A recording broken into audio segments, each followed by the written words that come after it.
House Bill 602, Representative Miguez, relative to concealed handgun permits, provide relative to the carrying of concealed handgun into any school, school campus, school bus. Representative Miguez. Thank you, Mr. Speaker. What HB 602 does is it deals with concealed carry law only. It repeals the exemption within the concealed carry law that prohibits carrying on school property. It's important to point out that this does not authorize teachers, administrators, and students to carry on school property.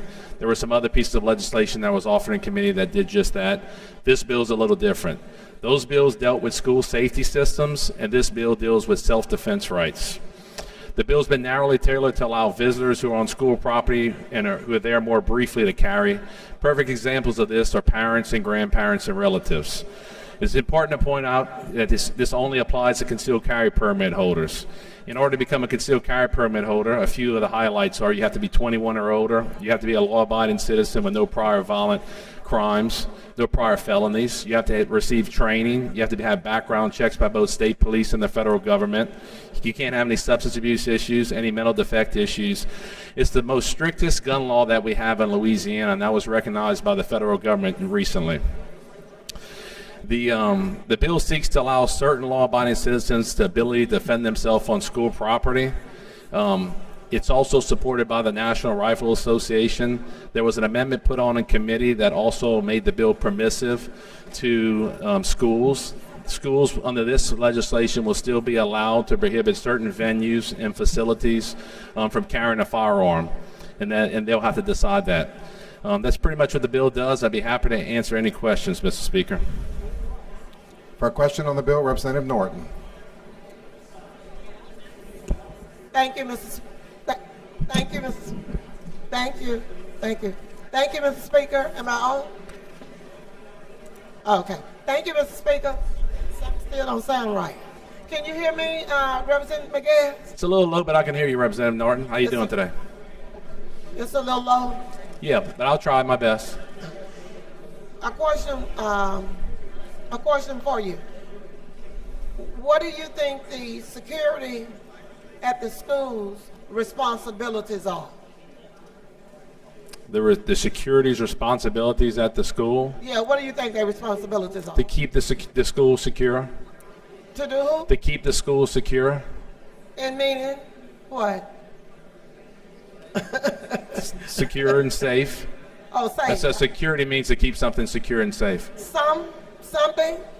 What's that? Something to keep something secure and safe? The school. The school. Yes. Not the students, but the school. To keep the school safe. Yes. Not the students. I think I'm following you correctly. I'm sorry.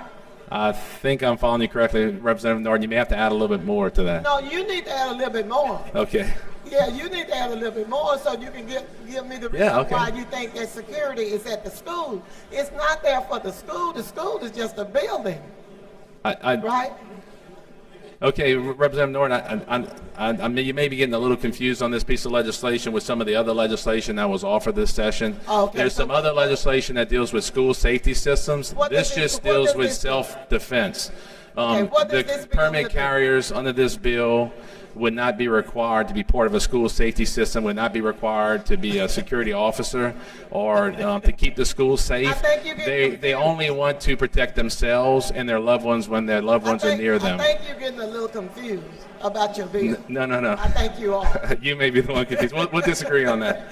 I think you're the one that's confused here because at the same time, if you arm our teachers with guns, they're armed. But my bill doesn't allow teachers to be armed. Your bill doesn't allow teachers to be armed? What does it do? I'm in committee that, and I appreciate you served on the committee. I had brought an amendment where I put it in the proper posture, which doesn't allow teachers, doesn't allow administrators, and doesn't allow students to carry on school property. This, in layman's term, is just for visitors who are there briefly, like parents and grandparents, because Representative Norton, I bet you can agree on this one thing. Parents can protect their children better than anyone else. Okay, you're on 602 that I'm reading right Yes, here. HB 602. Am I right? Yes. And 602 says provide relative to the carrying of a concealed handgun at a school. Is that right? Yes, ma'am. at a school? Yes, ma'am. Okay, so we are. Well, the title of the bill says provides relative the authority for teachers, administrators, and employees, but that's just the title. When you read the bill, it specifically says that it does not provide the authorization for those individuals. That may be where you have a little confusion. I understand that. That's how the legislation is written. It's not confusing because we're still talking about guns and we're Misunderstanding. still carrying guns on school grounds. Oh, yes, definitely. Right? Yes. Okay, well then you understand. We talking about the same thing. Yes, ma'am. You on the page. Yes, but you have referred that it was talking about teachers and it talked about security systems, and that's not what this bill does. I didn't say security system. I say security officers, not security. Yeah, this doesn't deal with security officers. Under the current law, security officers are already allowed to carry firearms on school campus, if there is one at a school. Let me ask you this question to make sure that you're on the right page. Okay. Can a person, through your bill, carry a weapon on the school grounds? Your bill allow this to happen? Not a person. Your bill won't. This bill right here won't allow not just any person. No, that's different. No, I'm saying it would allow someone who has a concealed carry permit that's not my to question. allow on school premises. You said a person. A person can be anyone, Ms. Representative Norton. Well, will this bill that you and I are speaking of now, would it allow someone with a concealed license to carry a gun on school campus? Yes, a law-abiding person with a concealed carry permit. That's right. That was my question a few minutes ago. Do you think that this will make it even more unsafe if people are on with a license or on campus and something happened, the police come, he doesn't know or she doesn't know who is the good guy, who is the bad guy? You don't think that this may cause a problem? Are you talking about safety of the individual carrying the firearm or safety of the law enforcement officer? I'm not following you. I'm talking about the person with the gun and I think, the law officer. Okay, both two questions. Okay, so the person with the firearm, I think absolutely be safer because they have the ability to defend themselves. And in the way the law's postured currently, they don't have the ability to defend themselves. Now, when a police officer arrives, he has to discern who the good guys and the bad guys are, and that happens in any event. Sometimes there's not enough time in a situation for an officer to be trying to figure out, well, is this the good person or is this the bad person? Is this the one that's shooting? Is this the one that's causing the crime? And let me answer that. How can he tell that when you have more than one person on campus who are carrying a gun? Okay, so Representative Norton, the venue, whether it's at a school or it's at a public playground or whether it's at a convenience store. Well, my point is as the venue doesn't matter. Our law enforcement officers are highly trained. Okay. But I'm making a point, Representative Norton. Out of all these different venues, which include schools, all these law enforcement officers are highly trained, and they're trained to discern the good guys from the bad guys. But most shootings, law enforcement officers are they're not able to get there until probably around 10 or 15 minutes. And most of the times they're there to enforce the law or to arrest the bad guys, but they're not there to protect those individuals. The law is not there because they're not actually physically there. They have a response time, and the only person within that response time that can defend themselves is that person that's carrying a firearm. And I would love for them to get there quicker, but unfortunately, Representative Norton, there's logistical issues. I just don't understand how you can stand there and you can say that. First of all, they're not there to protect citizens, and second of all, they don't. No, they're not there to provide. You're not understanding me. They're not there to provide personal security for citizens. They're there to enforce law to protect and serve. Members, let's agree because we have about 15 questions that are in the queue now. Well, listen to me. Wait, just a minute. I need y'all to ask a question, and I need the other one to answer the question completely before you ask another question. Please answer it completely, and then we'll go to the next question. This will take all afternoon, so please listen to the response. I'm asking the presenter to listen, and I'm asking the questioner to listen because it'll apply to a number of people. We cannot debate it on the microphone. That's what the floor is for. Please ask questions to the presenter. If you need to debate it, come oppose it on the floor. Thank you, Mr. Speaker. Now let me ask the question so you can listen. I'm good for now. A little later, maybe. I just can't believe that you can stand there and say, did you know that the law officers is not there to protect, and it takes them 15 minutes to get there. I can't understand how you can say that and believe that at the same time. That's not true. You misunderstood me. What I said earlier was that the law enforcement officers are not there to provide personal security. They're not security. They're not physically there. There's a response time. In that response time, most of the shootings don't last that long, Representative Norton. The individual with the firearm has to protect themselves. That's what I was making a point. Law enforcement is there to protect and serve, but they're mainly there to enforce the law. But if they're not physically there, Representative Norton, they can't protect you at that time. Not every citizen has a personal law enforcement officer there assigned to them. They have to represent the whole community. And as you know, there's logistical issues and there's other issues going on in the community. And they work very hard. They're highly trained, and they do the best that they can, Representative Norton. You and I know each other, but I just can't see how you can have so much so wrong with no understanding about what you're saying. You say that they're not there to protect, then you say it takes them 15 minutes. They're not physically there. I just believe that your bill is a bad bill, and I just think it's going to cause a lot of harm, did you know, to a lot of people. And teachers are not hired to go to school to carry guns. They're hired to go to school to teach our children. And I think some way down the line you got it twisted. And I'd be more than happy to talk to you to see how we can get on the same page and get you back on track. Because right now I think you're way off track. Well, Representative Norton, thank you so much. I appreciate the love. And just again, it just doesn't allow teachers to carry firearms, and it won't harm anybody. It just allows law-abiding concealed carry permit holders to protect themselves and their families if they're in their presence. But you still have it twisted. And I think it's a good bill, Representative Norton. You still have it twisted. I got to vote against it because it's twisted. It doesn't Sorry to make hear sense. that. But I love you. Well, thank you so much. I appreciate the kind words. For a question, Representative Amity. She waves. For a question, Representative Morcell.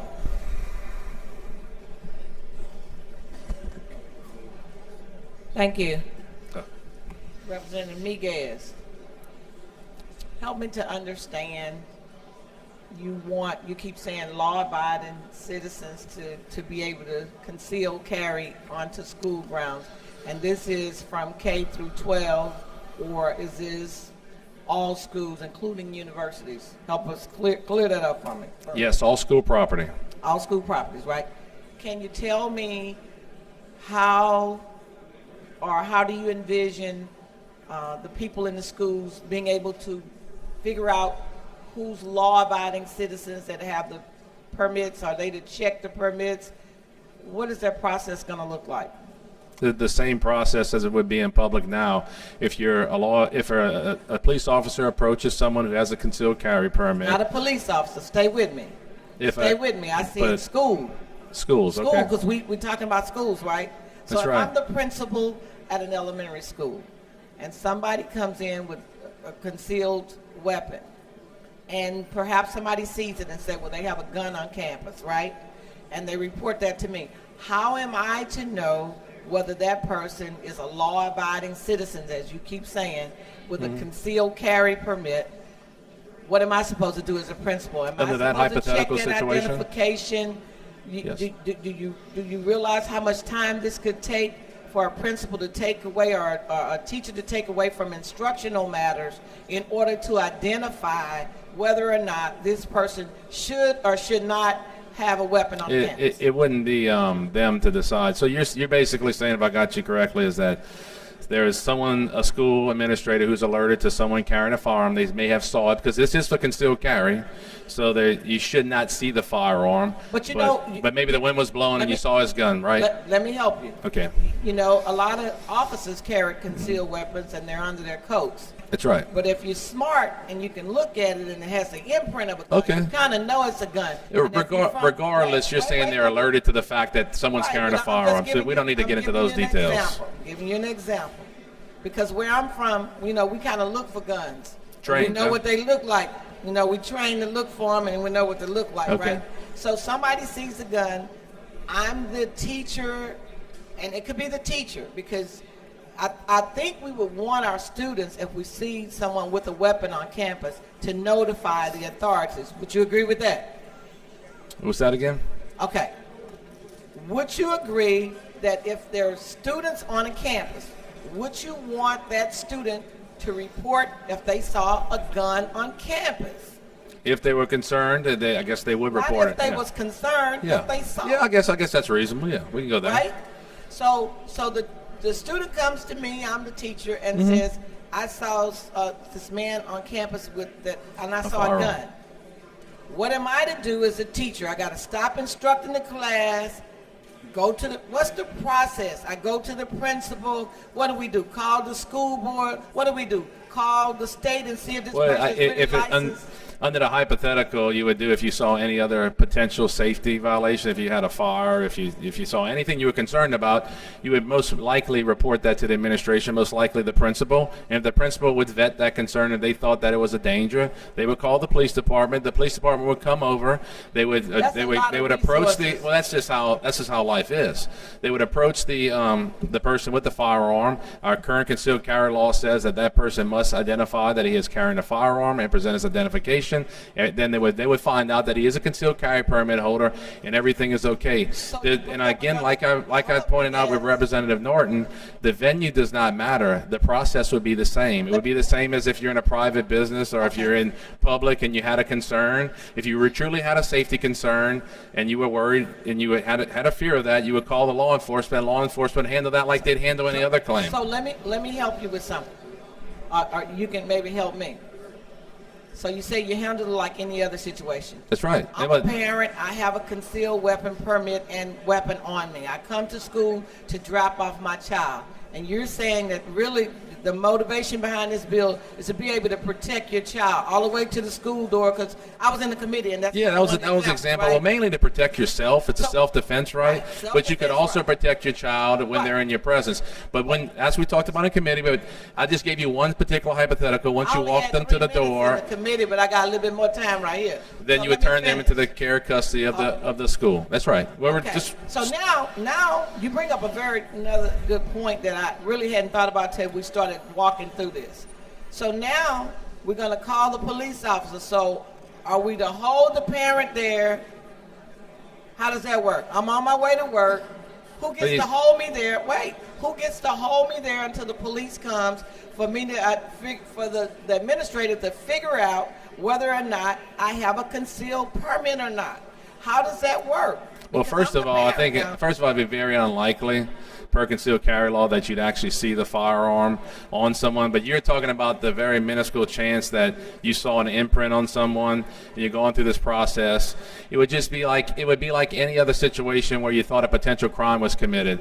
If the parent would agree to stay there and wait for the police to prove himself, it'd be fine. If the parent decided to go off and run away, I guess, then they would identify who that was, and then the police would go check him out. I mean, it'd be no different than any other potential crime. So now we gotta stop the instructor to maybe get the license plate or some kind of way to identify who this person is. No, I'm not saying that's the case. I'm just saying if they had a concern of a safety condition, then they would address it with the administrator. It wouldn't be the teacher. I think you're thinking of a hypothetical that the probability is so low on, and you're talking about processes. But the bill doesn't change any process in law. The venue is still the same. Regardless of the venue, that process would be the same no matter what. Let me help you with something, Marcel. Miguez. That's just logistics and the complications of law enforcement and finding someone who's a suspicious character. I mean, Okay. this legislation doesn't deal with that today, Representative Marcel. Let me say something, Representative Miguez. Did you know that currently in the no carry zone, gun-free zones, that children can't even bring play guns to school? Did you know that? Were you aware of that? If the school has a policy that deals with that is the policy. that's not per I'll have to look at the gun-free zone to see if it's specifically there. I would think that's a school policy and not because Representative Marcel, a toy gun is not a real gun. It could be in the code. I haven't looked exactly, but I would be more. And the staff could clarify, I would think that would be addressed in school policy under safety policies that's been put forth by Bessie, and it's not actually in the gun-free zone. It could be, but Well, would you support removing such a policy? for toy guns? Yes. No. Well, why would I support that? You wouldn't. Members, just a minute. Representative Haber. That's not what my bill deals with. Representative Haber, why do you rise? Representative Haber has a motion for the 5-minute rule. Members, that 5-minute rule, if adopted, is in effect for the rest of the day. Just remember that, it's not just on this bill. Is there any objection to the adoption of the 5-minute rule? Without objection. Clock starts now.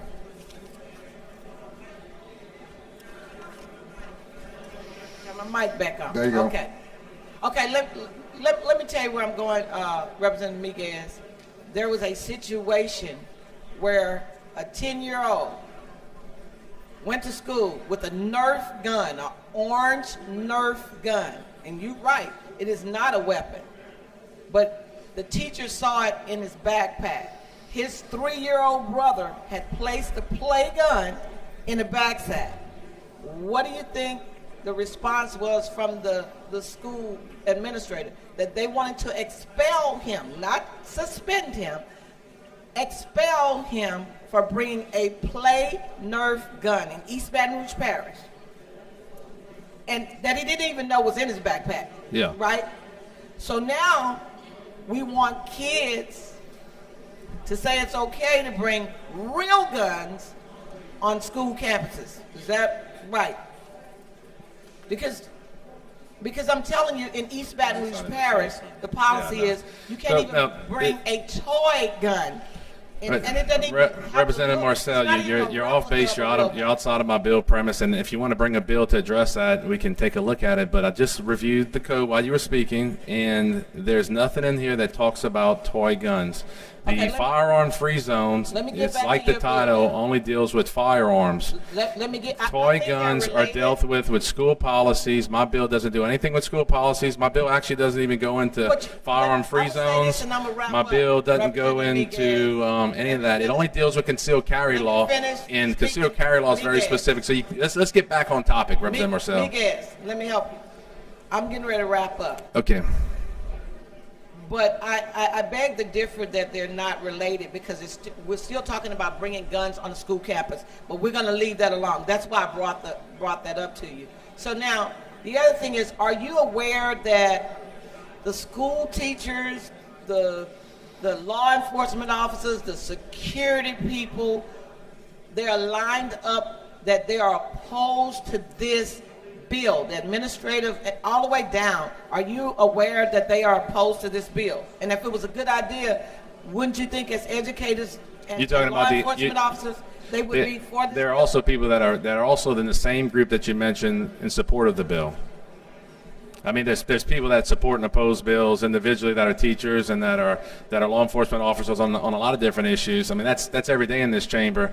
But I'm not aware. As a whole, the bodies of these organizations. You actually talking about the associations? Right, the associations and you that can came correct, to the table. I remember only 2 unions that were opposed to the bill. Those were teachers' associations. Unions, teacher unions and did you know that were opposed to the bill.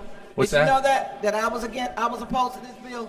It was very clear from your vote, Representative All right, Marcel. thank you very much. But there are others that are supporting the bill, that are teachers, that are law enforcement officers, and that are members of these associations. For a question, Representative Billiard.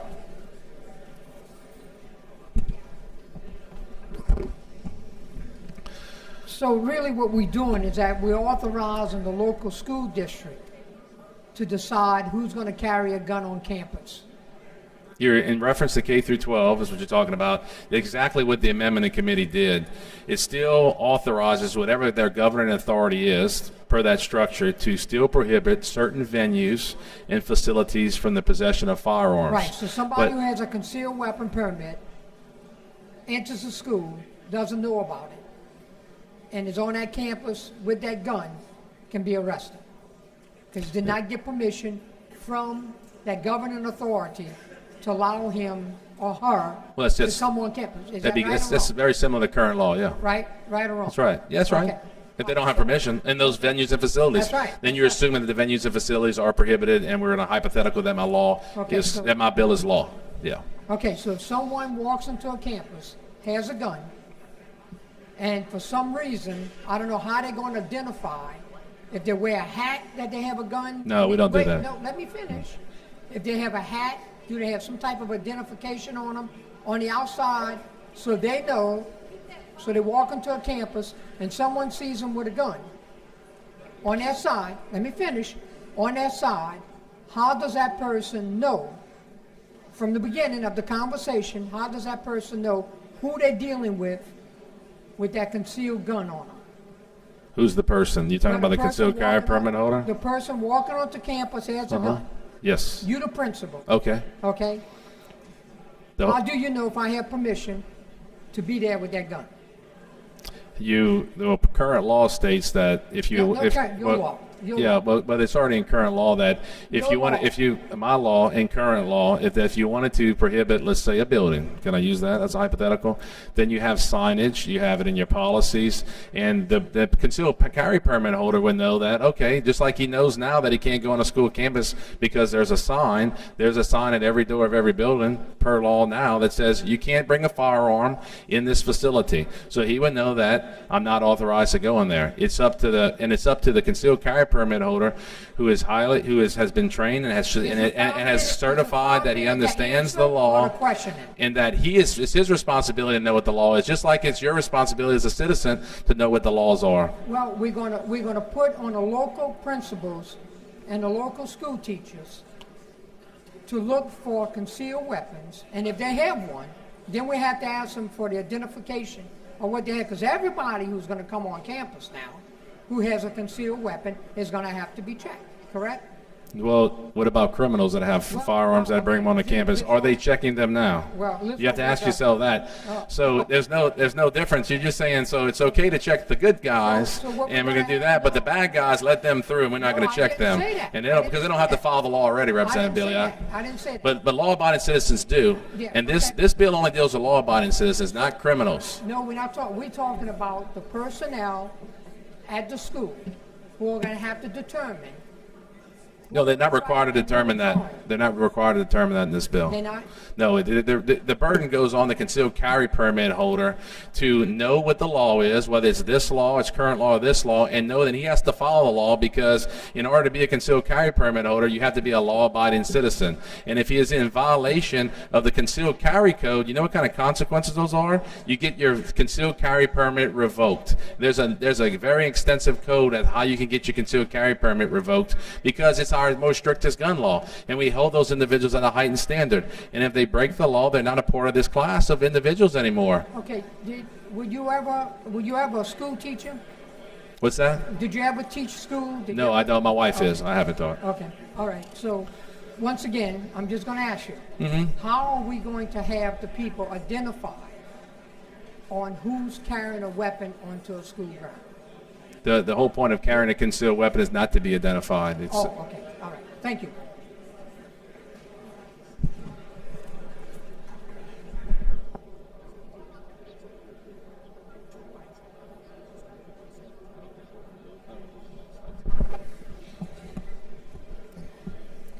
Members, while we have a break, Representative Miguez, we have some students here that we'd like to recognize so they can exit. Representative Smith on personal privilege.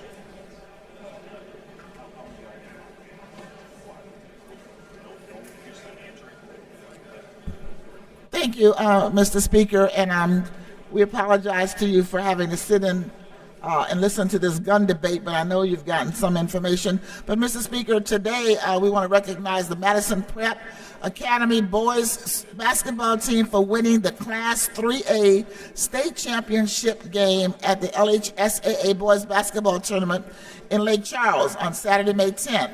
This win gave them their fourth straight title and fifth in 8 years. The Chargers have now won titles in 4 classifications. Josh LeBlanc, raise your hand, Josh, scored 19 points, grabbed 12 rebounds, and blocked 3 shots to lead MPA. LeBlanc gave the Chargers a 26-6 lead for the good at 25-24 late in the half hour on a dunk tip. And Tyrese Walker, raise your hand, Tyrese, you up there? He's not here today. And Tyler Brooks added baskets in the last 1.5 minutes of the half. The Chargers grew to 9 points at the end of the third quarter. Peabody pulled within 47-41, just over 4 minutes left, but these young men came back and scored the next 14 points to put the game out of reach for their opponents. Today we have the Madison Prep Mr. Cole's not here, right? He's not here. We have the coaches, players, and I want to thank them for coming here today. The school director is DeJuan Johnson. Principal is Alicia Welsh. Head coach Jeffrey Jones Sr. Assistant coaches are Tori Ballou, James Ross, Darrell Owens. MPA, Madison Prep Academy team members Tyrese Walker, Jaheen Spencer, Kevin Shannon, Malik Gray, Elijah Tate, Marcus Gus, Eldred Jackson, Tyler Brooks, Larry Browder, Joshua Blum, Kobe Julian, Jerron Winfield, Jordan Johnson, Jason Perry. And we want to congratulate you. We have a resolution for you.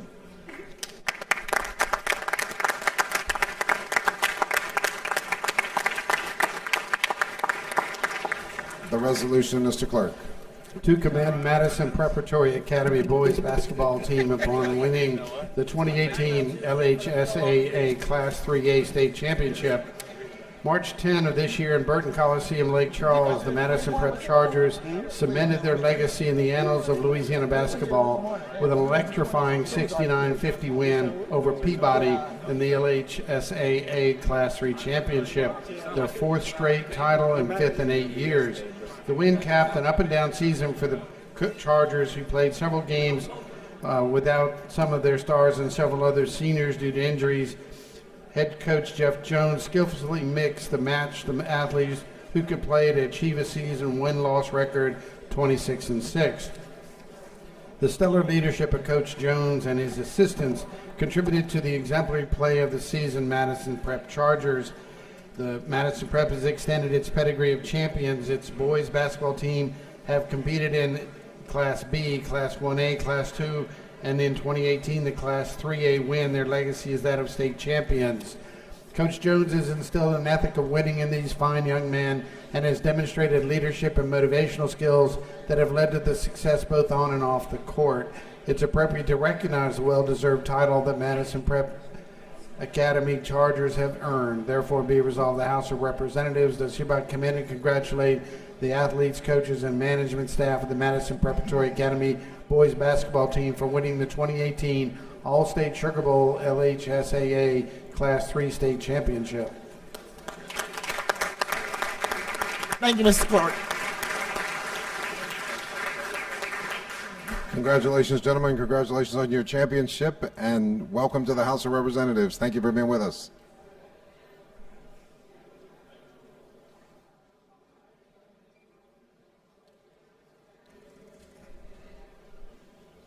Representative Miguez, you have the floor. For a question, Representative Tebow.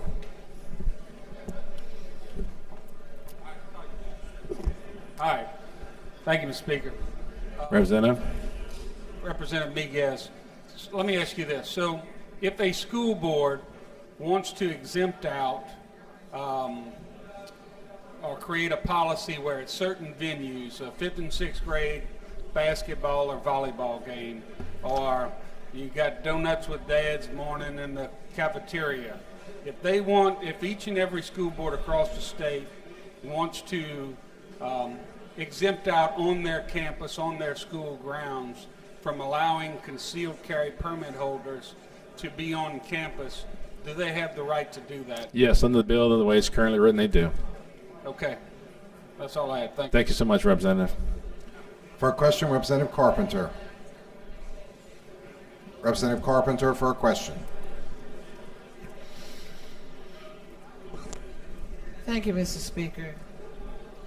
Representative Miguez, what organizations or agencies did you communicate with in that advocate for the rights of teachers and school personnel that you might have talked to in preparation for this bill? Well, this doesn't deal with any teacher rights of personnel, so I don't know what the basis of your question is. The base of my This is for concealed carry permit holders. So you communicated with no organizations like the National School Board Association with their opinion as to how they think this ought to happen? No, I haven't talked to that particular group, and they also haven't opposed the bill in committee, to my knowledge. So can you tell me what organizations you've communicated with? In reference to the bill, there was a number of stakeholders. Higher education, we had some conversation, the Service Association, NRA. It's just off the cuff. I mean, I can't remember every single one, but we had some conversation. So you communicated with someone in higher education Yes, a multitude of people. and their opinion? They have concerns, and they've been working with me. They're very, very pleasant people to deal with, and I've been working, and they've helped me work on some different amendments, and we're continuing to work with them. They're not opposed to the bill. They're not in support of the bill. I mean, it's happened on their university, so they have concerns, and we're working through them. So right now you have no official support. I also have no official opposition. So right now, if you will, just let me ask my question. Yes. So right now you have no official support from any of these organizations. No, and I also don't have any official opposition, besides the unions that I mentioned earlier. All right, then the other question I have is, how does this play out in the event parents or chaperones, whatever, go on field trips or other supervised events? The event would make a difference. It'd play out the same if they were visiting the school. How would that be? You have the right to carry if you're not an employee or administrator of the school. So if a parent served as a supervisor on a field trip with a group of children, that parent had a right to take a gun. If you're serving as a supervisor, no, because then you become in that capacity. You're no longer a visitor. How is that different from going to the school? Because you're acting as capacity of the school. I don't quite understand that. Because you're acting, if you're acting in the capacity position in the school, then you're viewed as an administrator and not a visitor. So if a parent just shows up on the field trip, And they're a visitor, then you can carry. If they're a concealed carry permit holder. So you're telling me that if a group of children are going on a field trip and a parent shows up on this field trip, the parent has the right to carry the gun? And not just the parent, it'd be anybody in society that has a concealed carry permit, because they would be off school campus and they'd no longer be in a gun-free zone. And then It's a field trip. My other question to you then is, what is the liability factor that a school might have if a person, parent or whomever, comes in the school system and the gun accidentally discharges? It'd be like any other venue. The liability would reside on the person who fired the shot. You have any concerns there? I do. Okay, like I mentioned in committee, if you have any concerns with the bill, you're free to work with me. You haven't spoken with me since committee, but I could think of some great ways to maybe give an immunity to schools, and I'd be open to that type of language. I spoke with you in committee, if you remember. Yes, but you haven't spoken to me since then until now. But if you have issues about liability, that's just one amendment away from fiction. I just have to work with House staff if it's something that we can work on the language. Something you might want to look at? Yes, so definitely. Now that you're bringing it up, I would definitely entertain that, because we want to make this as easy as we can on schools. Thank you. For a question, Representative Terry Landry. Thank you, Mr. Speaker. We're under the 5-minute rule, right, Mr. Speaker? We are. Okay, we danced earlier. That doesn't count. We went to the floor on personal privilege. It doesn't count, right? Thank you. Representative Miguez, I've got some concerns about your bill. I've happened to have been here when the concealed handgun permit was passed, and there were some restrictions, and those restrictions were for a purpose. And often, and I've seen it chipped away time and time in each year at the restrictions on the concealed handgun permits, because that's the part of the statute that you address. Yes, sir. The concealed. Yes, only that part. Right, and basically you're relieving some restrictions from the concealed handgun. Yes, we're addressing one of the exceptions, the prohibitions. You're correct. I'm glad you're bringing that up. Okay. Well, that's the issue. Those restrictions were placed there. I know for some reasons, but as to your school, you're saying that a concealed handgun permit carrier can go on to school as a normal citizen. Can he go on regular school day operations, correct? If just Yeah, the bill doesn't address the time period. Well, let's say he's gone for disciplinary action with his kid, and he's gone meet with the teacher and the principal's counselor. Can he carry his gun with him? Assuming that the school would allow it in the building? If this bill passes, and the school said, well, okay, you can bring your gun on the campus. My son's in trouble, and he's been disciplined, and I'm called to a parent-teacher conference and disciplinary hearing. Can I bring my gun to the hearing?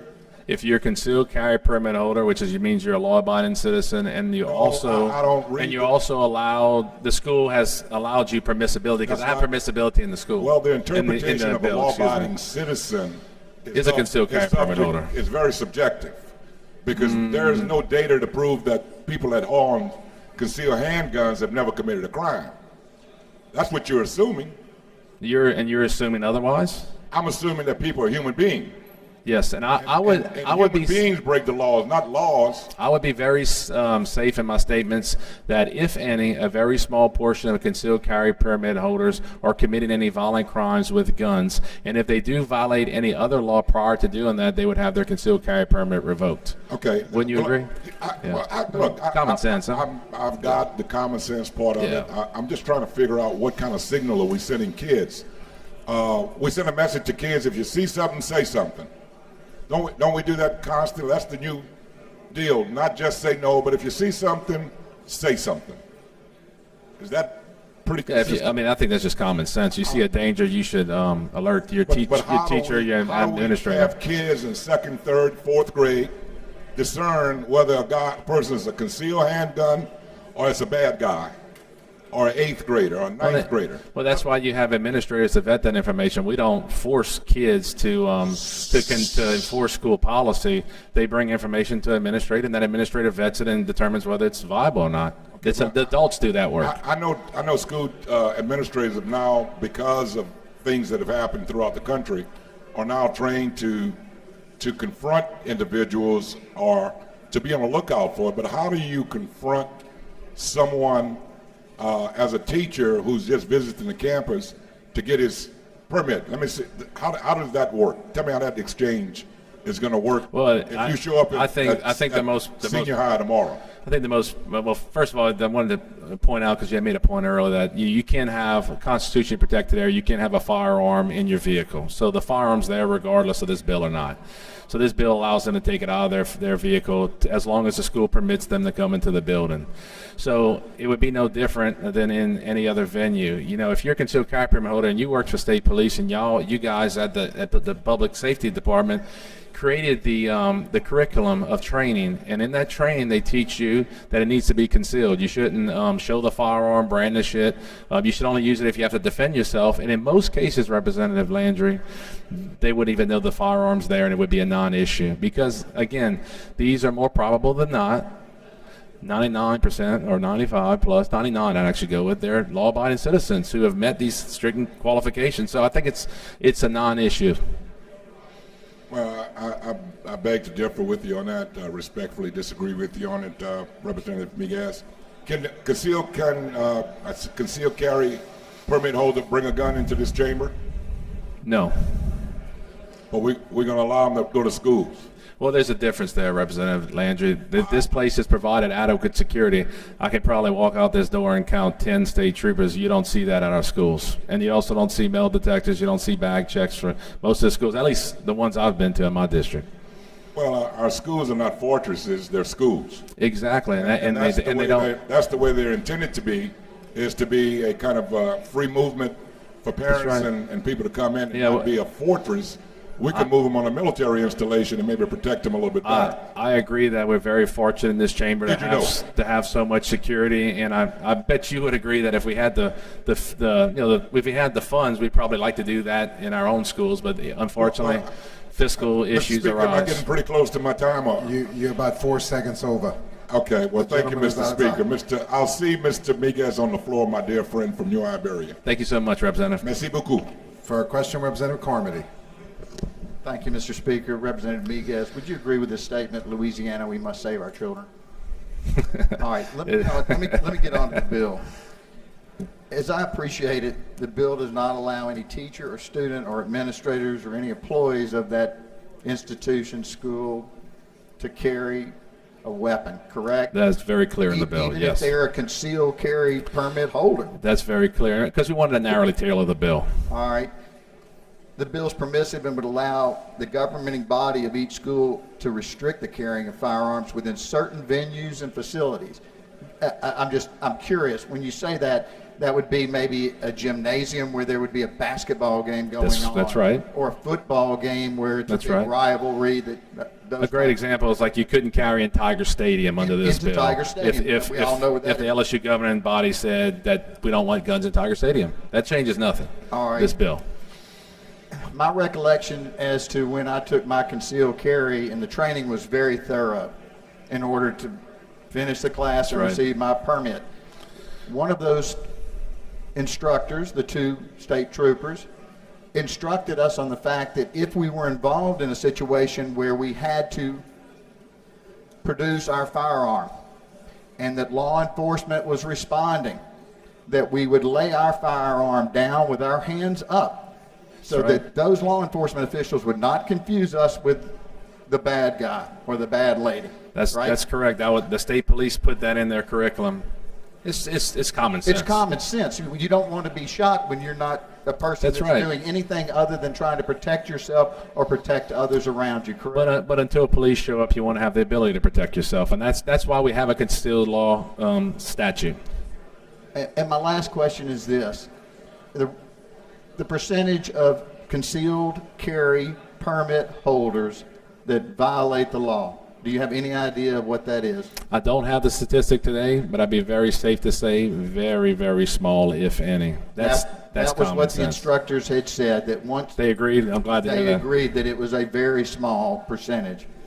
It's because it's such a heightened standard to get a concealed To get carry. it, exactly. We have 5 million people in Louisiana, and there's 125,000 concealed carry permit holders.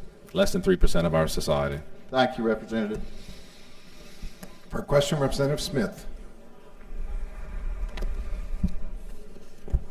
Thank you, Mr. Speaker. Representative Miguez, if a parent has a concealed gun permit and they are escorting their children on a field trip, are they allowed to bring that gun? If they're just visiting and they're not acting in the capacity of the school, they would be. If they're acting in the capacity as an administrator, or as a teacher, or some type of official chaperone or coach, then I'd say no. So they could not bring it if they are acting as a chaperone for that particular. Acting in the capacity of the school. The school would have to give them that capacity because you can't just get it. Does the bill spell that out to parents? That's the intent when we wrote It's it. the intent, but it doesn't spell it out to parents. From what I see, that's not in the bill that says that the school has to give you the permission. Well, what I'll do is I'll look at staff and we'll look at the definition of an administrator and those that act in the capacity of You can't make a parent administrator. an administrator, though. You cannot make a parent an administrator. You can only make them a part of a school tour or Yeah, you're getting into the finite details, and we can work with staff to work that part out if it's an issue with you, Well, Representative it is Smith. definitely an issue because, number one, you're going off of a campus. But there's one major issue here. Basically, this bill deletes school gun-free zones. No, Why don't you say that? because it doesn't go into the gun-free zone statute. It's only in concealed carry law, which is dictated in its own statute. Nothing changes in gun-free zone statute. It's separate. So a person who has a concealed weapon can go into a gun-free zone? Well, we wrote the concealed carry statute. They have their own statute, and you operate under their statute. Which like Representative Landry brought it up earlier. In the concealed gun statute, there's like 11 places that you're prohibited from carrying, and those are the only 11 places that you're prohibited from. The gun-free zone law doesn't apply to you because you have a concealed carry permit. So you have a Louisiana statute that overrides something that's for public safety, for school safety. It doesn't override. It's just more. It's applicable to Louisiana concealed carry. You're talking about just general citizens who would fall under the gun-free zone, Well, and my bill doesn't deal with that. Parents are just general citizens, in my opinion, because they're, Yeah. Oh, they're- yeah. I they're agree. just a citizen And my bill doesn't who deal has with a that. child Yeah, my that bill goes doesn't to deal with school. those. It doesn't deal with general citizens. Only concealed carry permit But how do holders. you tell the difference? Suppose Well, state police dictates that in their extensive guidelines and criteria, and they issue a permit. I think you really are missing, I guess, concerns that individuals who've spoken to you on the fact that there is nothing clear-cut in this bill on identifying an individual who goes to a school unless they call ahead and say to a teacher or a principal, I'm coming to the school today and I'm a concealed permit carrier and I'm bringing my gun. Is it okay? I agree that that's too burdensome that the Second Amendment would allow you to exercise your rights without having to tell everyone and be discriminated against. But you're I walking agree. into a school, Miguez. That's right. You're walking into a school where today's deal with children and safety and the fear of individuals who are administrators at a school who don't want to put their children in danger of any kind. So what you're telling me is that almost every school who would not want to see this will put that sign on their door and leave it there and say, don't bring a gun in my school. You're allowed under the bill permissively. What is the use of having this bill? Well, and I'm glad you bring that up, Representative Smith, because currently for concealed carry permit holders, there is a gun-free zone that's 1,000 feet around the school, and it's just carte blanche across the whole campus.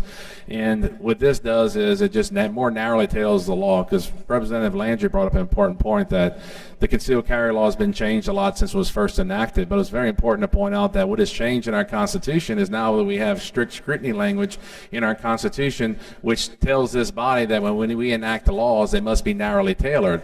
So the concealed carry permit holder has a right to defend themselves, and we also you and I view school campuses as a very critical venue. So when we're creating legislation as policymakers, we have to make sure it's narrowly tailored. We can't just tell them the whole school campus and 1,000 feet around it. These concealed carry permit holders, because of this heightened standard that they've met, we're only going to disallow them in certain areas that the school governing body determines that are critical, which are certain venues and facilities, and not just carte blanche. So you're saying that the school cannot tell a person they can't bring that gun there in that building? They can tell them they can't bring the gun in the building under my legislation and current law. They can tell them that. So that's what I just said. Yeah, that's right. So the law, Permissive. So what you're telling schools for the safety of the children and the administrators in that school, that almost every school will keep that placard up. No firearms allowed in our school. I'm not dictating the schools to make any policies. I'm just basically stating that they can make their own. But by giving an opportunity for a parent or others, other than a law enforcement person, to come into a school building, you are saying to them that I do not want my children to be unsafe. I'm not giving that authority, because my bill gives the school governing body the authority. So I hope that you trust that the school governing body will make the right decision based on the facts and circumstances of their school, which is very different across this entire state. And that's what's very important, that this is a permissive bill. I'm not requiring them to do that. Well, Representative Smith, the gentleman is out of time. Representative Pilot, why do you rise? Representative Pilot has offered a motion for the 2-minute rule. Is there any objection? There is objection by Representative Landry. Representative Pilot has made a motion to adopt the 2-minute rule, to which Representative Terry Landry has objected. All those in favor of adopting the 2-minute rule vote yes. Those opposed vote no, and the clerk will open the machine. Vote your machines, members. Representative Chad Brown, no. Representative Havard, yes. Representative McFarland, yes. Are you through voting? Representative Stefanski, yes. Representative Johnson, no. Representative Dwight, yes. Representative Garofalo, yes. Representative Emerson. Representative Emerson, I can't see. No. Are you through voting? Clerk will close the machine. 33 yeas, 56 nays. The motion fails. Members, we are still on the 5-minute rule. Representative Smith is out of time.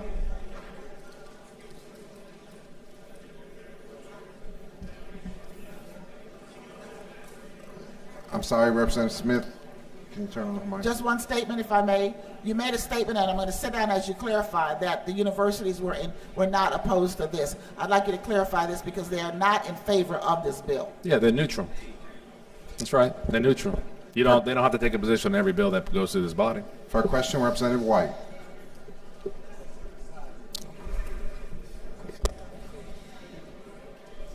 Representative Miguez, Representative, how you doing? you know how I am on the Second Amendment. Mm-hmm. I have a concealed carry purse. I have a concealed carry purse.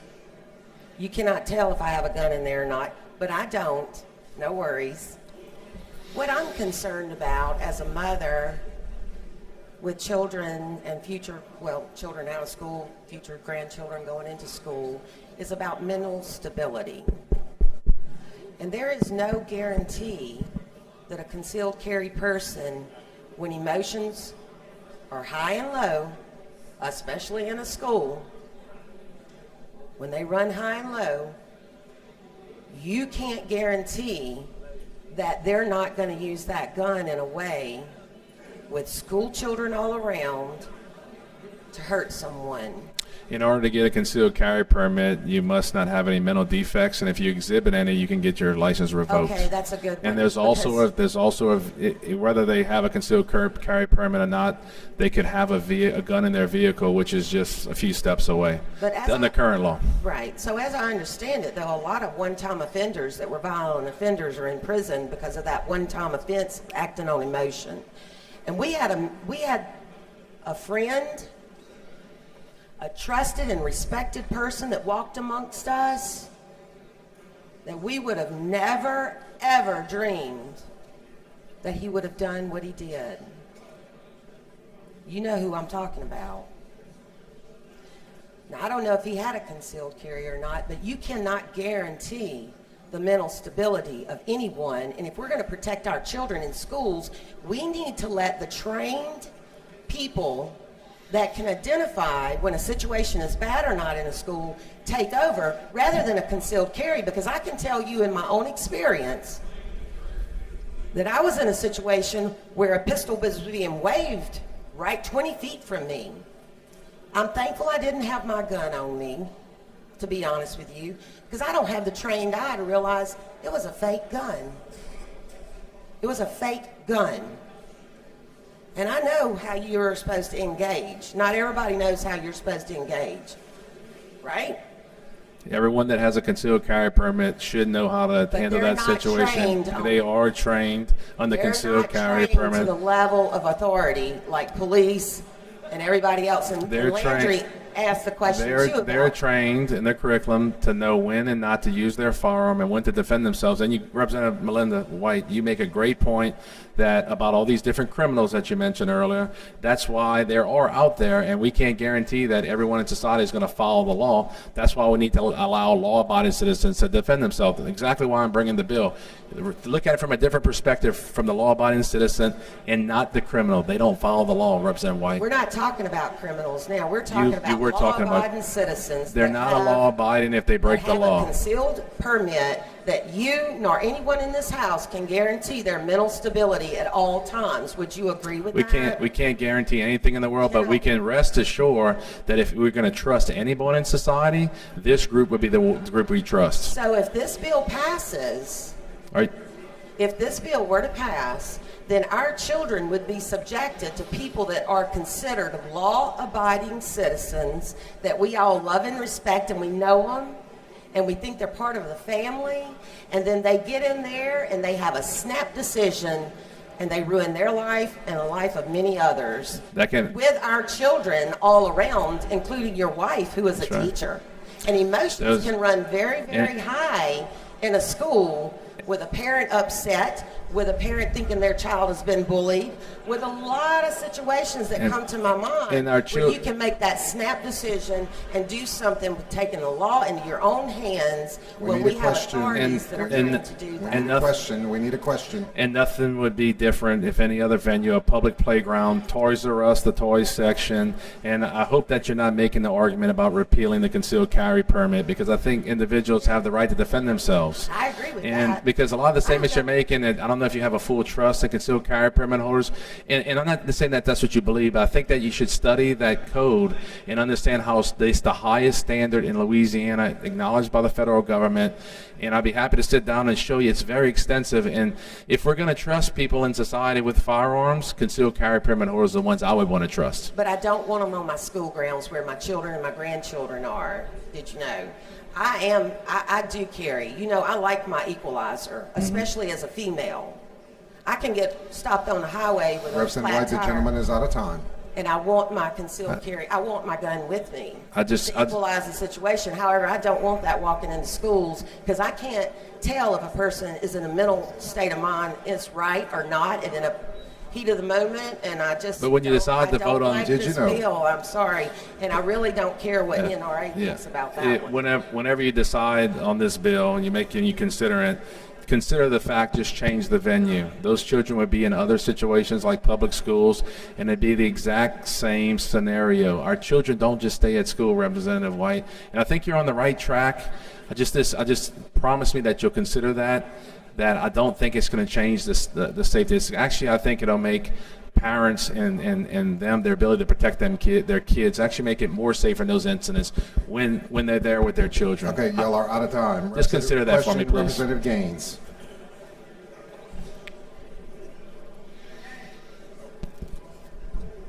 Rep. Miguez. Representative Gaines. How are you, sir? Now, you were using the fact that someone has a permit as a clear all, clean all, protect all, but I mean, that's no predictor. The permit is not a predictor of somebody's behavior in a response in a heated situation, is it? Rep. Miguez? Hey, you asked a question? Yes. Yes, I mean, it's not a predictor of how somebody's going to respond to a crisis, how someone's going to respond to an intense situation. It's basically just it's a background check, but it's not a predictor of somebody's behavior or responses, is it? You said, is it? Oh. Is it? Yes. No, my bill doesn't deal with requiring any concealed carry permit holder to respond to any type of incident. It's only about them defending themselves if they feel threatened, their lives are threatened. Right, and your purposes of bringing this bill is, you did mention self-defense. Yes, sir. But you're allowing them to bring the weapon onto a school ground. So what do you envision, what type of situation do you envision involving on school ground that particular person would have a need to protect themselves from? Someone who is threatening their lives on school property, just no different from any other venue. Are you aware of any other incidents that occurred on school property other than someone, as the incidents that occur around the country, coming onto the school grounds with high-powered weapons? You referring to those type of situations? No, I'm referring to the situation where the individual concealed carry permit holder would defend his own self and the people, his loved one that they're holding hands with. On school grounds? It doesn't matter what the property is. Right, but what situations have involved on school grounds that a permit holder would have to need to use a gun? Whenever they're threatened with their lives. Right. I Do mean, you know of any that have occurred that would have generated your need to carry this bill? I mean, other than the crisis that we. It happens every day on school property and any other property. It's in our society. People are threatened for their lives every day. And Representative, you can think of a lot of incidents: muggings, armed robberies, just people. Any type of aggravated situation would require, and the individual felt the need to defend themselves. That would be the case. Well, there's no way to predict that crisis or that situation, a dangerous situation that you are speaking of. There's no way to predict that situation would not have been caused by a person who has a permit, can you? No, it would not be caused by the person who has a permit because they're a law-abiding citizen who has been trained not to pull their firearm out unless they're defending themselves. Well, there's a term called first offenders, and that's usually people who have not committed a crime before, so there's no way you can predict that person will not do something that's going to be deviant or something that can cause harm to others. Yeah, but past history is a prelude to how someone would act in the future, not a guarantee. Exactly. But if you're gonna trust someone with a firearm, I believe a concealed carry permit holder is one of the most trusted individuals in society. When we talked about this in committee, if there's a crisis or hostage situation involving hostility or use of a firearm on a school campus like we've seen on the television, there's nothing that's going to prevent a stranger who happens to have a concealed carry permit, who's happened to be on campus when it happens, there's nothing to prevent that person from trying to inject themselves into that situation, is there? No, but there's also nothing that requires himself to inject himself in that situation. It'd be no different than in any other venue. The main reason for the permit is to protect yourself first and the others. And I hope you're not advocating to not protect people. Well, I wouldn't. My experience in the military, I would not want a person who's untrained, whether they have a permit or not, who's untrained in terms of dealing with an active hostility situation, an active hostile situation. Mm-hmm. I wouldn't want someone who's untrained to necessarily be a part of my mission. And Representative, this is not a movie. If it's a hostage situation, law enforcement to get involved. You're trained as a concealed carry holder to defend yourself and to basically get out of that situation if it requires retreating. Well, I'm not talking about a movie. I'm talking about real life, and I'm talking about situations. Yeah, but you're making up a scenario where a concealed carry permit holder run in and save the day. They're there to just protect themselves. No. This is a self-defense bill. You're referring to school safety systems, and that is other bills that have been debated in this body and not my bill. Let me ask my question. I'm saying that if a person happens to be on a school campus and there's a hostile situation where there's gunfire, there's nothing to prevent that person from injecting themselves into that situation, which would thereby cause the law enforcement, it would adversely impact the law enforcement ability to respond to that situation because they have an untrained person who becomes a part of that particular crisis response. The concealed carry permit wouldn't determine that. You can have an individual who had a gun in his vehicle who was not a concealed carry permit holder that decided that he watched a movie and he wanted to respond, and under current law he could respond, so it's not pertinent to my bill, because whether he has a permit or not would not determine that. That would be the decisions of that individual. But he can have a gun in his car. On the current law, it's a constitutionally protected area. So I think your concerns are not validated in that regard to my bill. Well, they're not validated according to your Representative Gaines, the gentleman is out of time. Validated according to what's been happening in real life in the schools, and I think it is a threat to the ability of law enforcement to respond to a situation if you have a stranger injecting himself into it. But thank you. I don't think they would inject themselves, Mouthfeel. It's self-defense. That's a great prediction. But thank you. Thank you so much. For our question, Representative Duplessis. Thank you, Mr. Speaker. Representative Miguez. Representative. This bill, let's start on just the question around self-defense and school safety. You've said often that this is not a school safety bill, this is a self-defense bill. It's not a bill that requires the individual to be part of a school safety system. This is about self-defense. Would you agree that teaching is a difficult and stressful profession? You said your spouse is an educator. My wife's a teacher. I can attest to that. With that being said, does this bill take into account the added level of stress that teachers would endure knowing that parents or other concealed carry concealed carriers can come on the campus and they're not having the ability to detect who does and who doesn't have a weapon? Does that bill does it take into account the stress that it would add on teachers? I've talked to some teachers in my district, and particularly my wife, and I think in some scenarios it actually relieve the stress knowing that there is a firearm there, and they feel safer that the good guy has a gun instead of a bad guy's always having the gun. Okay, that could be the case in one particular circumstance, right? Where because if you. I'm sorry? Because I've read some article where the governor had suggested that we put law enforcement officers in every, school. I know there's a fiscal impact to that, and I know that's something we'd all like to see. But we have firearms in schools now, and I think that makes teachers feel safer, and it relieves stress. Let me ask you this. With respect to just the teacher or any other administrator and them dealing with a concealed carry holder, they could be in a situation where they get a confrontational teacher-parent conference, disagreement on a grade, putting your kid out of my class, situation could get heated. And under your bill, as I understand it, an administrator or a teacher is not able to have a gun. So the way I'm going based off your logic, the teacher would be less safe in a situation like that, would they not? If they were confronted by a parent who was on their campus with a gun as a teacher, and you get into a hostile situation with someone who has a gun, you don't know if they do or they don't, but you as a teacher, you're not allowed to carry a gun yourself. Wouldn't the teacher be less safe? If you want to bring a bill to allow teachers to carry, I would look at supporting it. But you know, But wouldn't the teacher be less safe in that situation? Are you advocating for everyone to have a gun? I'm not. I think that if a law-abiding citizen has a firearm and they're able to defend themselves over a criminal, then the person who has the firearm to defend themselves, the law-abiding citizen, would be safer. But there, you know, there's some provisions in the law now that allow certain people in school to have guns. But I'm not dealing with that part of the law. I'm only dealing with concealed carry law. I'm speaking specifically to the teacher in this instance. The teacher is not allowed, and the law-abiding citizen, as you refer to them, is allowed. They come on campus, heated situation occurs, and now the teacher is less safe. I guess the point that I'm getting at is that I'm just thinking about the stress and what this does to the environment for our educators. And that's my concern. You're bringing a good point, Representative. If you bring a bill that, you got me on this, if you bring a bill to allow teachers to carry a firearm and you narrowly tailor it as I've done in this piece of legislation, I would support it.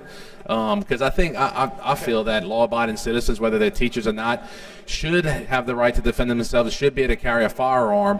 But that my bill only deals with one particular class. But if you bring that bill, Representative, I think you're going to have my support. I can assure you, my friend, I will not. Did you know? Okay, thank you.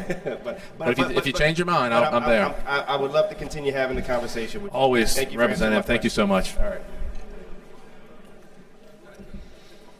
For a question, Representative Terry Brown. For a question, Representative Terry Brown. Representative Miguez, I'd like to ask you, would you be okay if we amended this bill to make it where it was optional in each parish? Because I've gotten calls from my school boards and they want to opt out of it. I'd like to be able to support your bill, but and I talked to the NRA back there a while ago. You're representative from the NRA. I have a 100% voting record with the NRA, but in the present, right now I'm in a dilemma, and it would make it so much easier for me to be able to support this bill if we would make it where each parish school board would have the option to opt out of this or opt into it. I feel like when we amended the bill in committee, one of the representatives on the Criminal Justice Committee made a permissive amendment where they could restrict certain facilities and certain venues, that was basically the goal that you're trying to achieve. If we want to preserve the Second Amendment and we want to back up the strict scrutiny language that we put in our Constitution, we shouldn't allow carte blanche gun-free zones for concealed carry permit holders and outside 1,000 feet. We should keep it restricted. If the school decides, like you would like to see, to those certain venues and facilities, we should narrowly tailor our legislation to make it constitutional worthy per the strict scrutiny standard. So I think what you're asking for, my bill already does, Representative. Well, that isn't what I've been hearing, and I would very much like to add that amendment. Would you be opposed to it? I think your amendment would overcomplicate the bill because I think I've already addressed that issue. When I'm allowing the school districts, or which is the governing body, to prohibit certain venues and facilities, which is a building or a venue, any demarcated area, I think that it's already in the bill, Representative. It is when it's already optional. They don't have to let them. No, they don't have to. They can stop them. But they can too. It's whatever the governing body is. So if you're talking about K through 12, I'm not dealing with any governing body authority. So that it would be whatever the current law is. And I'm assuming, correct me if I'm wrong, K through 12, it would be that governing body would determine, well, we don't want them in these buildings and these facilities, so we're not going to have them. So yeah, they can. They have that option, Representative. It's in the bill that way. Yes. Could you tell me, read to me where it says that? Yeah, it's let's see, where's my amendment? Oh, gosh. Nothing in this subsection shall limit the authority of a school to prohibit a person from carrying a firearm or to regulate the carrying of a firearm in certain venues or facilities of the school unless the person is otherwise authorized to do so by law. So you're saying that on page 1 at the end of line 17. Page 1. At the end of line 17. I don't have the digest in front of me. I have the amendment that we put on in committee. It starts nothing in this subsection. It should be on page 1, line 17. The end of line 17. At the end of line 17. 17. Yes. Nothing shall limit the authority of the school to prohibit a person from carrying a firearm or to regulate the carrying of a firearm in certain venues or facilities of the school. Thank you, Representative Miguez. Please consider supporting, Representative. For a question, Representative Miguez.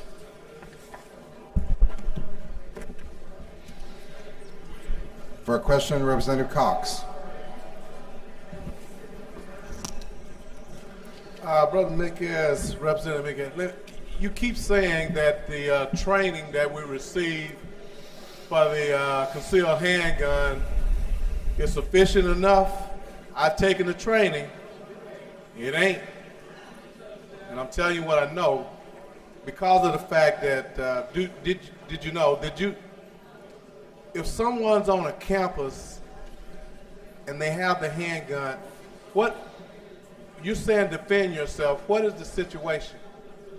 I mean, whenever your life feels threatened per current law to the right to defend yourself. I mean, I've been in here a few times, man. I felt that a couple of cases that. No, excuse me. You feel that your life wasn't. You were in fear of dying, Representative. If you want to be more clear, I know you've been in that situation before.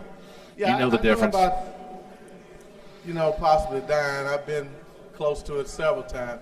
But what I'm saying is that I'm concerned that the training we're talking about, maybe if you put some additional, if you put some additional training that allowed the person to how they react at a training, I think that current concealed carry law in regards to self-defense, the training's sufficient.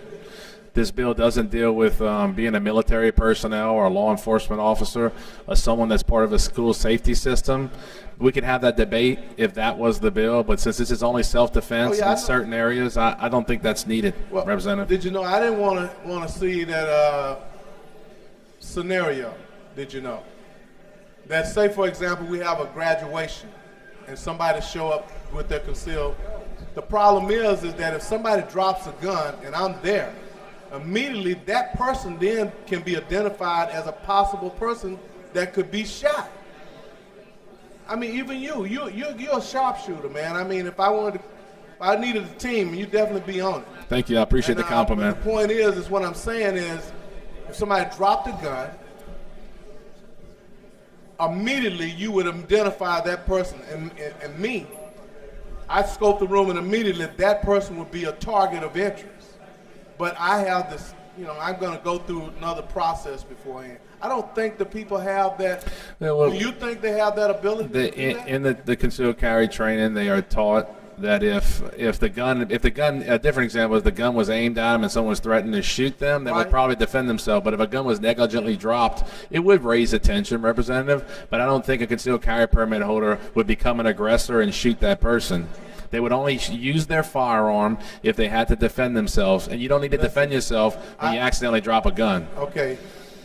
Did you know that under fire, people are stressed out and they panic unless they are trained people like policemen and even some policemen who hadn't fired their gun in their whole time. They're panicked when the first time they got to shoot somebody.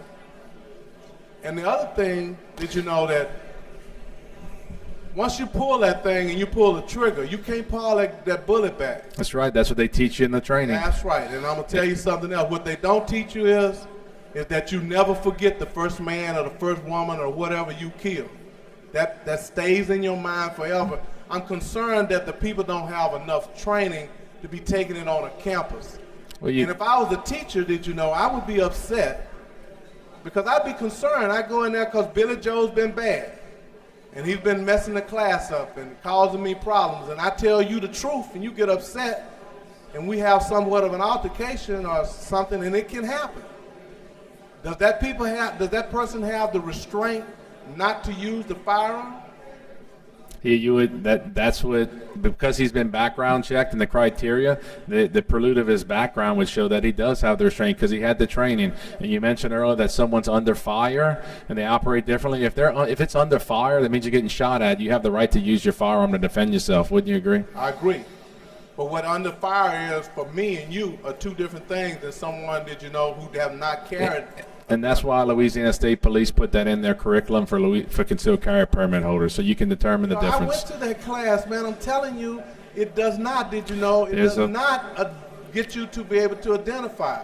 There's a half day of class which goes through the whole curriculum, and I can attest that it does tell you. It goes through the law and tells you when you can and can't use your I'm not gonna argue firearm. anymore, which because my 5 minutes probably close to being up. But let me say this: I have never trained a soldier, never, in an hour or 30 minutes, that could be able to identify his target and do something in a safe manner. We trained them many hours, did you know? Military soldiers are trained to go out and kill people. Concealed carry permit holders are trained to defend themselves if they're trying to be killed. There's a difference. Well, let me get you straight. We're not trained. First, we're trained to protect and defend.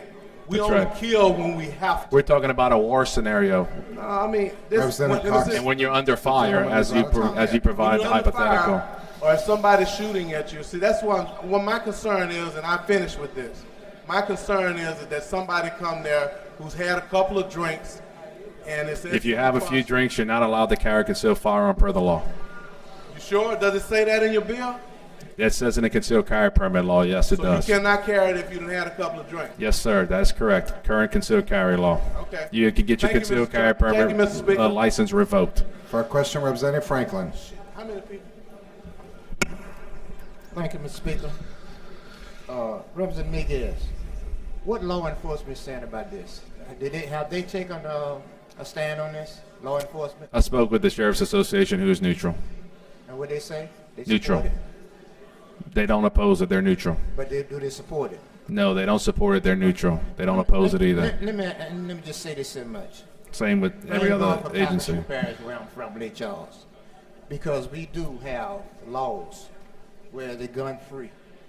They're gun free, and they got each school has they have officers in them. You know, you might say it might cost a little money, but I want to thank our sheriff, Tony Mancuso. And it could happen today or tomorrow, and I ain't bragging, but so far we haven't had very much of anything anybody getting. It's great to hear. Yeah, but I agree with putting those let me ask you a question. police officers in the All the schools. signs- Anything that makes schools safer. Well, let me finish. Now you keep talking, but let me finish. I agree. You keep saying gun-free zones. So what we need to do? Gun-free zones, except for if you got a concealed weapon permit. What's that? I'm saying that all the school zones in Calcasieu Parish they have a gun-free zone. That's what it say. So now, if this bill passes, what we're gonna have to do gun-free zone except for a concealed weapon permit? That don't go in the gun-free zone law. Huh? The gun-free zone law, the gun-free zone statute remains the same under this bill. You know, I very seldom get up, but I think this is not very good. This is not helpful. This only deals with concealed But I'm carry just letting permit you know, holders. I don't think this is very helpful. Thank you very much. Thank you. For a question, Representative Hunter.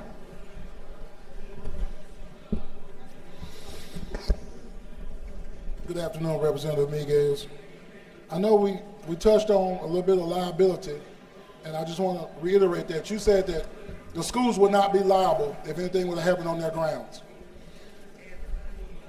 The person who fired the shot would be liable unless we work with some language. I think Representative Carpenter and I are working on language right now to address the liability issue. But at present, I could sue a school district or a school that allows someone to carry a gun that either harms another person or, because I know you're thinking Representative, you're a lawyer. You can sue anybody for anything.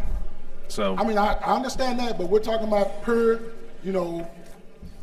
liability based on premise liability. Mm-hmm. I'm on your premises. You've allowed me to carry a gun. I shoot somebody, or I defend Blake, and trying to defend Blake, I shoot somebody else. I shoot Judy.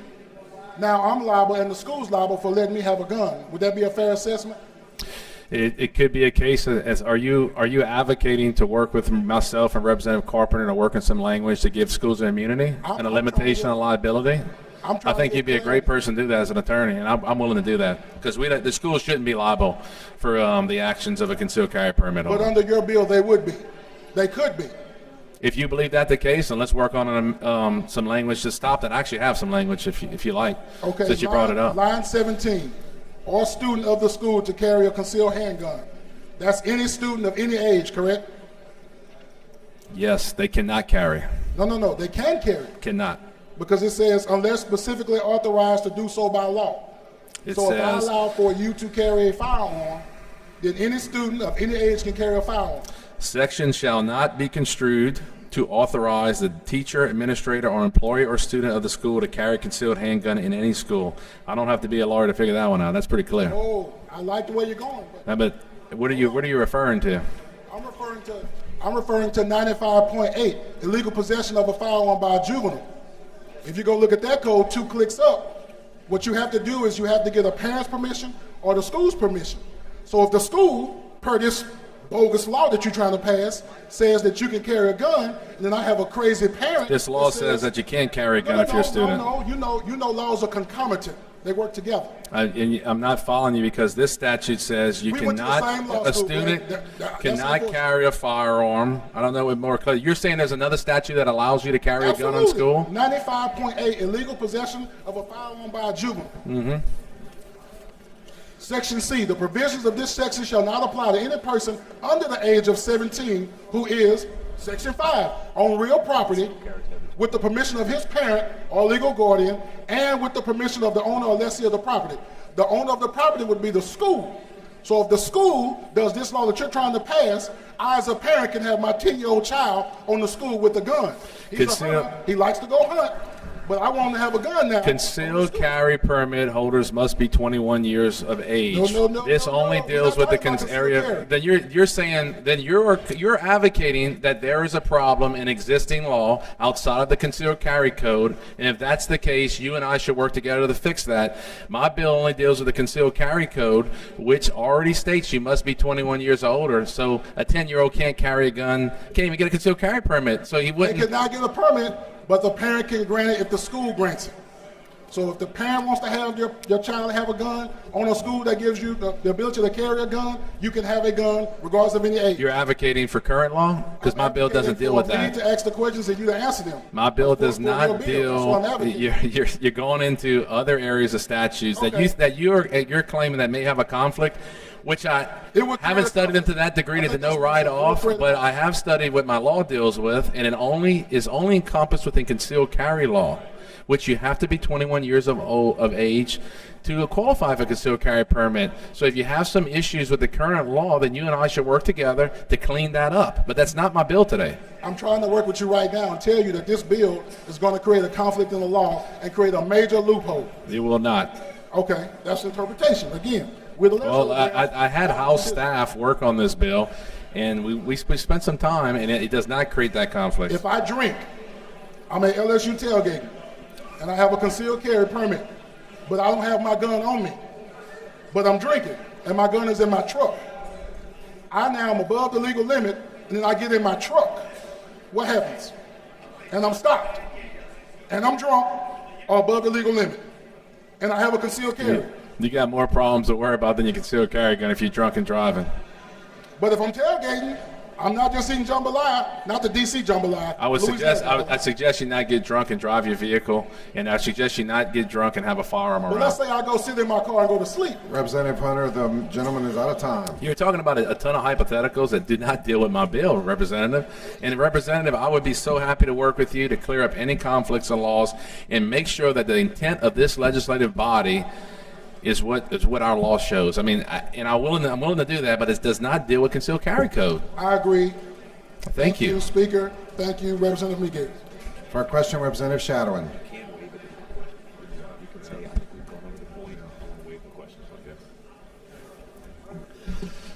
Hello, Representative. Yes.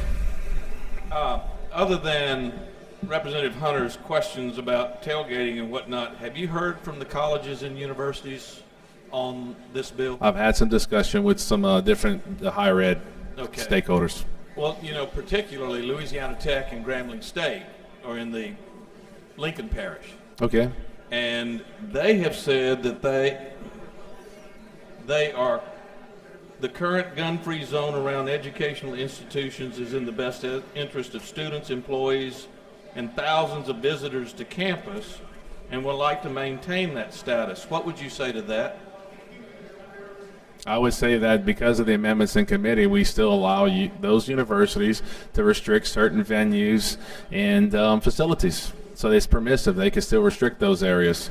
And if you're insinuating that higher ed is against my bill, the whole system that school is a part of, that's not the case. I believe that there's also some presidents that could be for this bill, just like any other organization.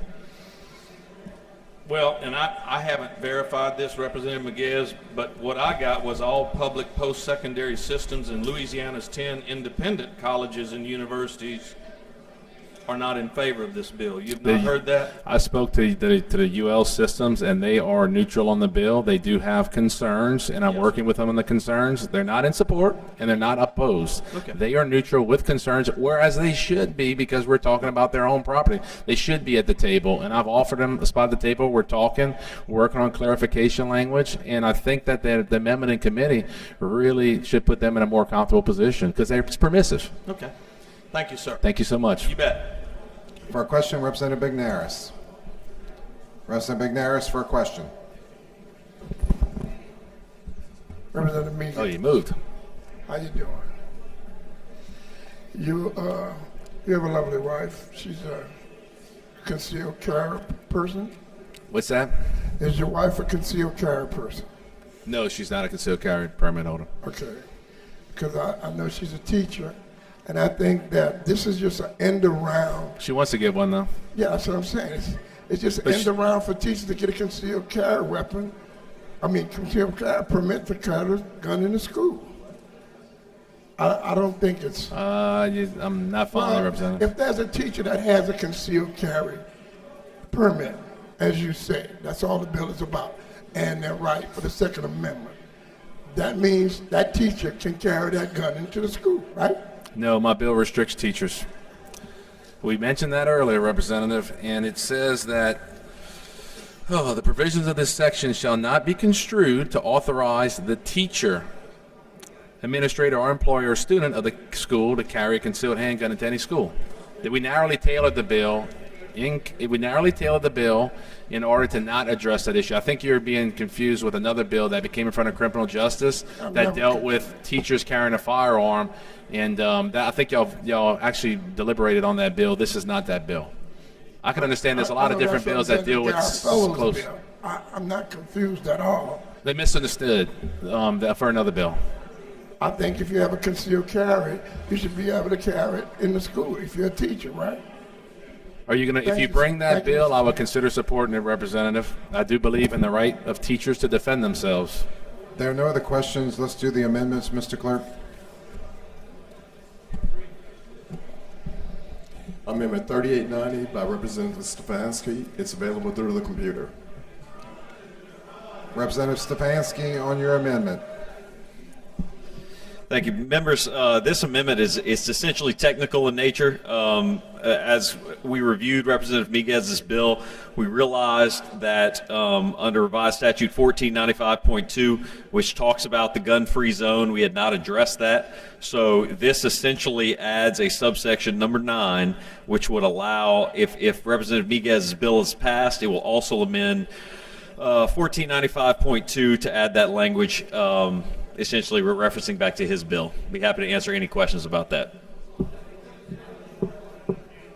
There are no questions on the amendment. Is there any objection to the adoption of the amendment? Representative Norton, why do you rise? I have a question on the amendment. I didn't understand anything he said about what his amendment will do. So please go back over that so I can understand. Yes, ma'am. I'd be happy to, Representative Norton.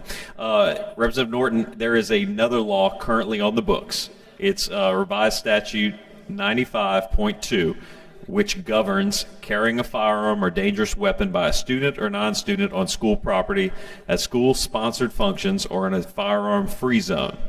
So Representative Miguez's bill only addresses the concealed carry portion of our law. This addresses the criminal portion, which adds in an exemption that he's creating should his bill pass. So essentially it's a technical bill that will cover the criminal statute as well. Thank you, Mr. Speaker. That's a no. Our question, Representative Marino.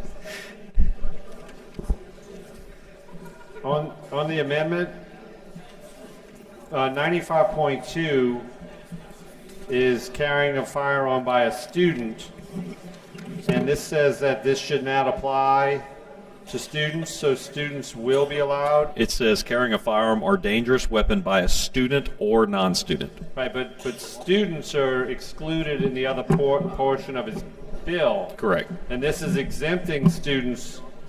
No, it's from the referencing. prohibition. Well, I would argue that it's referencing back Representative Miguez's specific statute that he's creating, and that one says that students and teachers are exempted. So I would argue that you can revert right back to that. Because, I mean, it seems to me that the original bill, he says students can't carry, but we're putting language in right here in the amendment that says the provision that has to do with students carrying, and it says this shall not apply, the prohibition against students carrying, to any person with a concealed permit. It seems like it contradicts. Well, I would argue it doesn't, because if you look, it says who carries a concealed handgun in accordance with 1379.3X. X is what Representative Miguez is creating, and if you look at X, it specifically says nothing in here shall allow the teacher or student. I'm just not sure why what does that allow? What's the purpose of it? The purpose of it is to codify in the criminal code the fact that this exemption exists. But on its face, it looks like it's allowing students to be exempt from the law that doesn't allow them to have a gun. Yeah, and I get what you're talking about, Representative Marino, but I think if someone would look at this law and look at number 9 and then reference back to X, it's pretty clear that you can see it's not allowing. But I do understand your point on that. Thank you. There are no other questions on the amendment. Is there any objection to the adoption of the amendment? Without objection, the amendment is adopted. Next amendment. The next amendment is 3938 by Representative James. It's available through the computer. Representative James, on your amendment. You might be tall.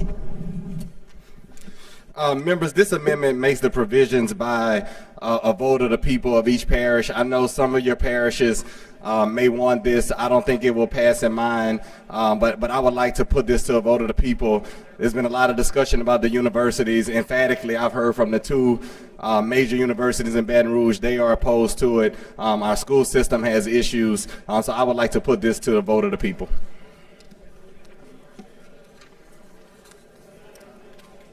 There are no questions on the amendment. Is there any objection to the adoption of the amendment? Representative Miguez, on your objection. Mr. Speaker, I'd like to question whether the germaneness regarding the referendum in regards to my bill.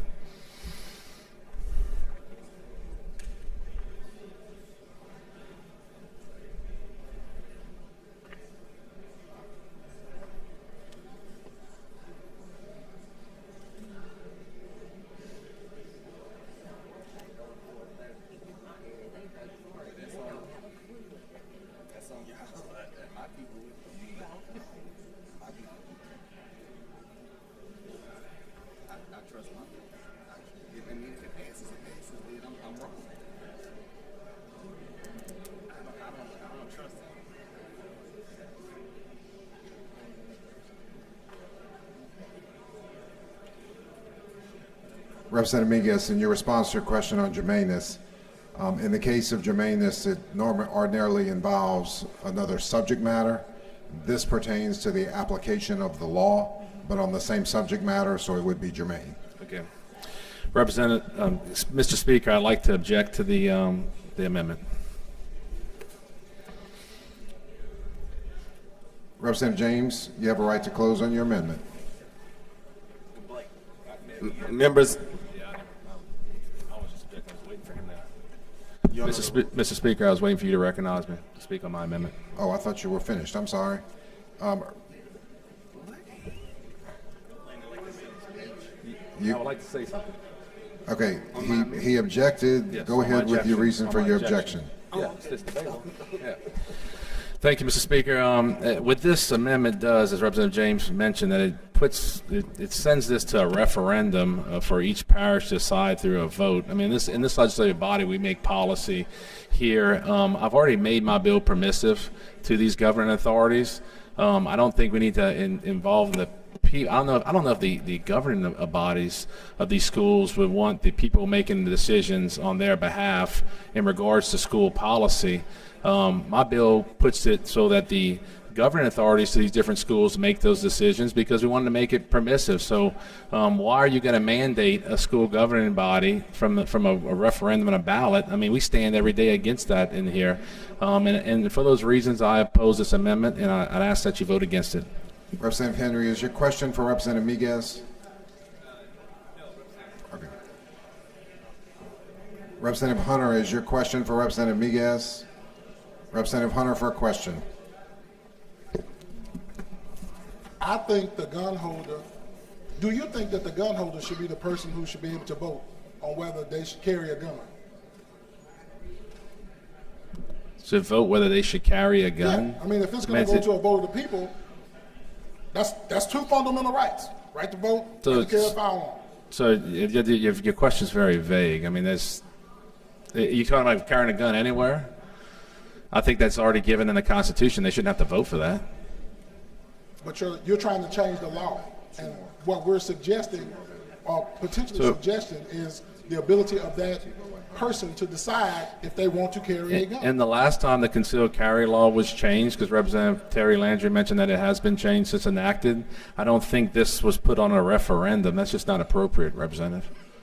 Especially when you're dealing with governing bodies of schools. You're advocating that we're going to start telling the people are going to start mandating each individual policy that a school governing, that they've given the authority, this body's given the authority to a governing board to do. We're going to start micromanaging schools. So we're going to give the school board the decision to decide on whether I can carry my gun.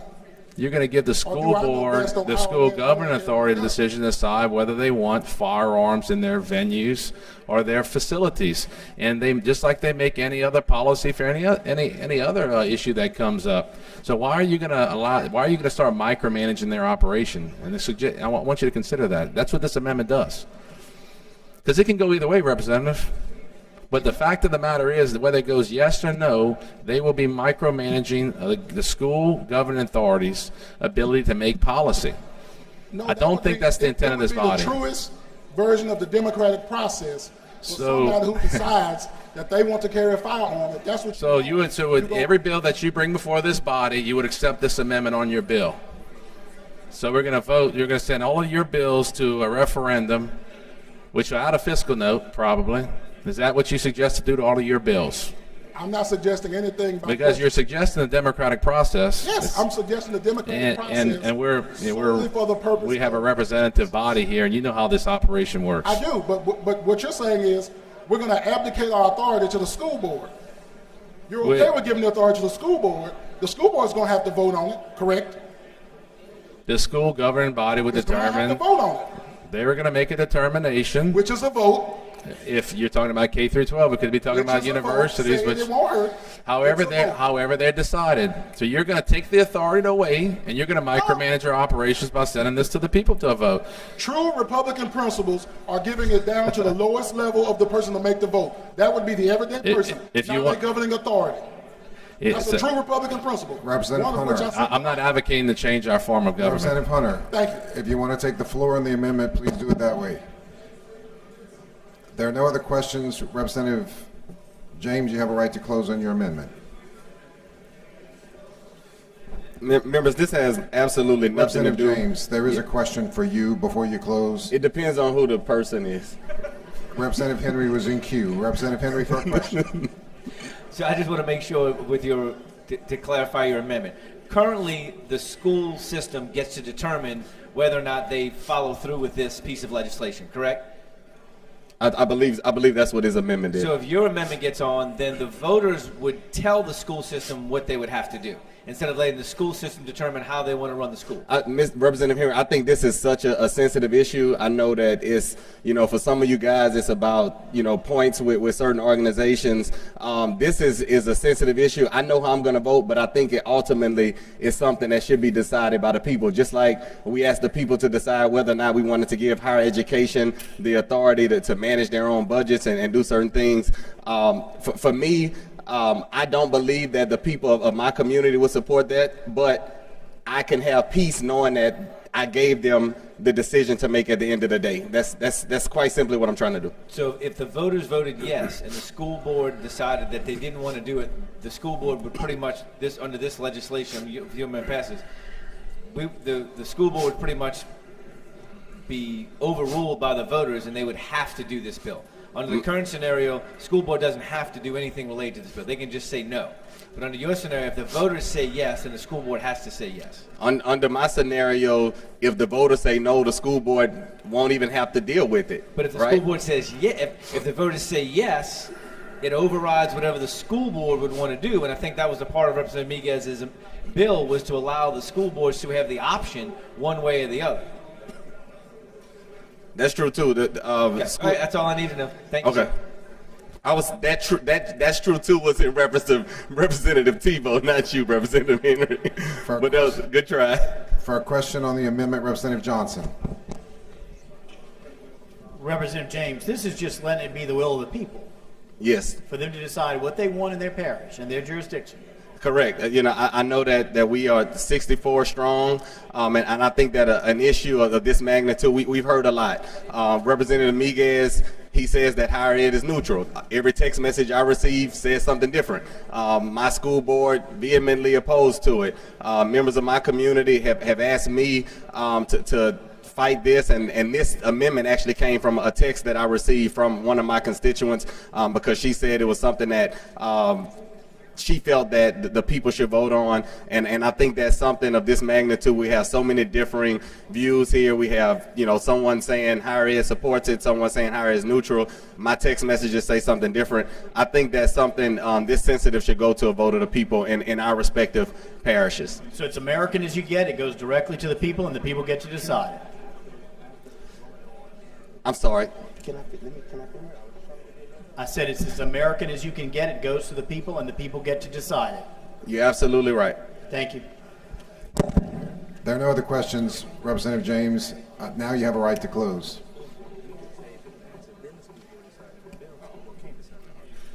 Members, again, we talking about the Second Amendment. I know some of you guys, we hold true to it. It's very important.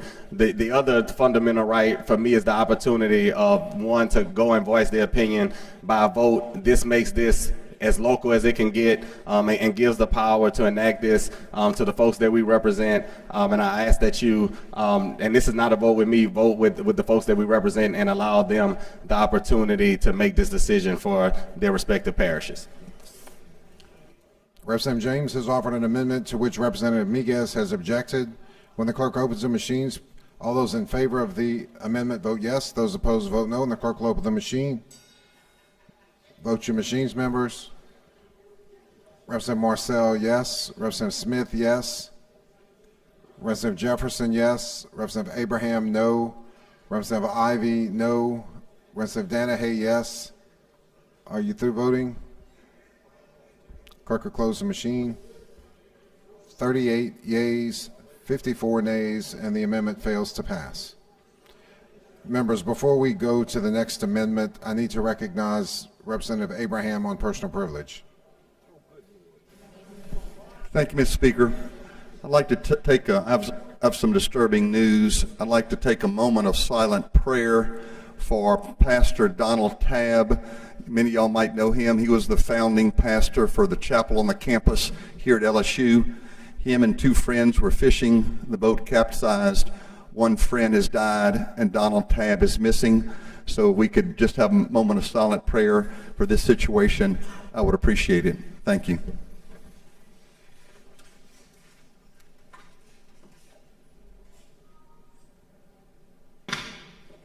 Thank you, members. Thank you, Representative Abraham. Next amendment, Mr. Clerk.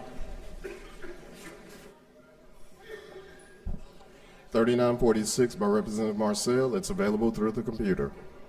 Representative Marcel on your amendment.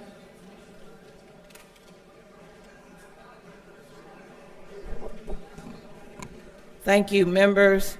My amendment basically just takes out East Baton Rouge Parish. I think we heard Representative Miguez said that if the school system wanted to do it, they could, and if they didn't have to. We have spoken to the East Baton Rouge Parish delegation who wants to opt out of this bill, and that's simply all that this amendment does. And I have the rest of the East Baton Rouge delegation with me, some of them. There are no questions on the amendment. Is there any objection to the adoption of the amendment? Representative Miguez on your objection. Thank you, Mr. Speaker. I object. I believe there are people in East Baton Rouge Parish, concealed carry permit holders, 125,000 concealed carry permit holders in this state. And some of those, East Baton Rouge Parish has one of the largest cities in the state. There's a lot of those there, and a lot of people in support of this bill. I think this should be a statewide policy like we make other, because this is a concealed carry. So concealed carry law currently applies to the entire state. And I think that it should apply to the entire state with the change in law that I'm proposing today. And for those reasons, I object, and I ask that you oppose this amendment. Thank you. Representative Marcel to close on your amendment. Members, by Mr. Miguez's own comments earlier, this is up to the school system. We have spoken to our school system who wants to opt out of this bill. This is our school system. If you have that issue that you want to address in your parish, that is certainly your right. But East Baton Rouge Parish, we want to opt out of it. We do not want to allow concealed carry permits on our campuses, and we would love to keep our gun-free zones in EBR. Representative Marcel has offered up an amendment to which Representative Miguez has objected. When the clerk opens the machines, all those in favor of the amendment vote yes. Those opposed vote no, and the clerk will open the machine. Vote your machines, members. Representative Carpenter, yes. Representative Smith, yes. Representative Marcel, yes. Representative Abraham, no. Representative Ivey, no. Representative Gary Carter, yes. Representative Shadowin, no. Representative James, yes. Are you through voting?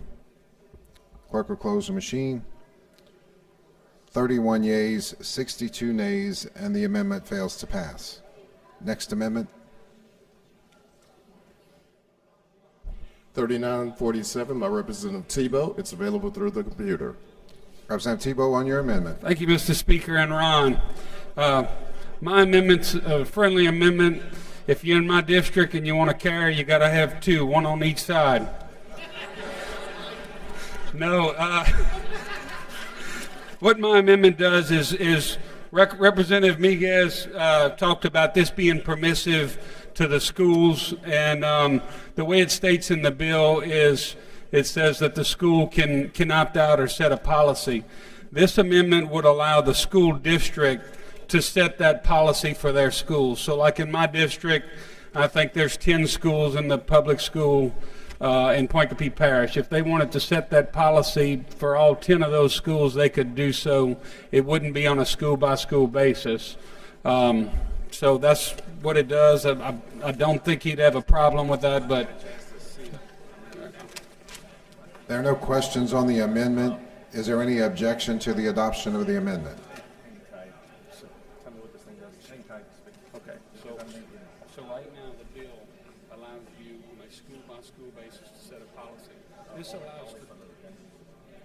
This just allows the school board to set a policy for their schools in their system. So I have 8 schools, and if instead of each and every school having to set that policy, this would just allow the school board to do so.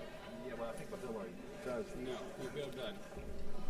So it gives the option to the school or the school board. You promised to work on this thing. I'm telling you. Mr. Speaker, I'm not going to object. We're going to work with it.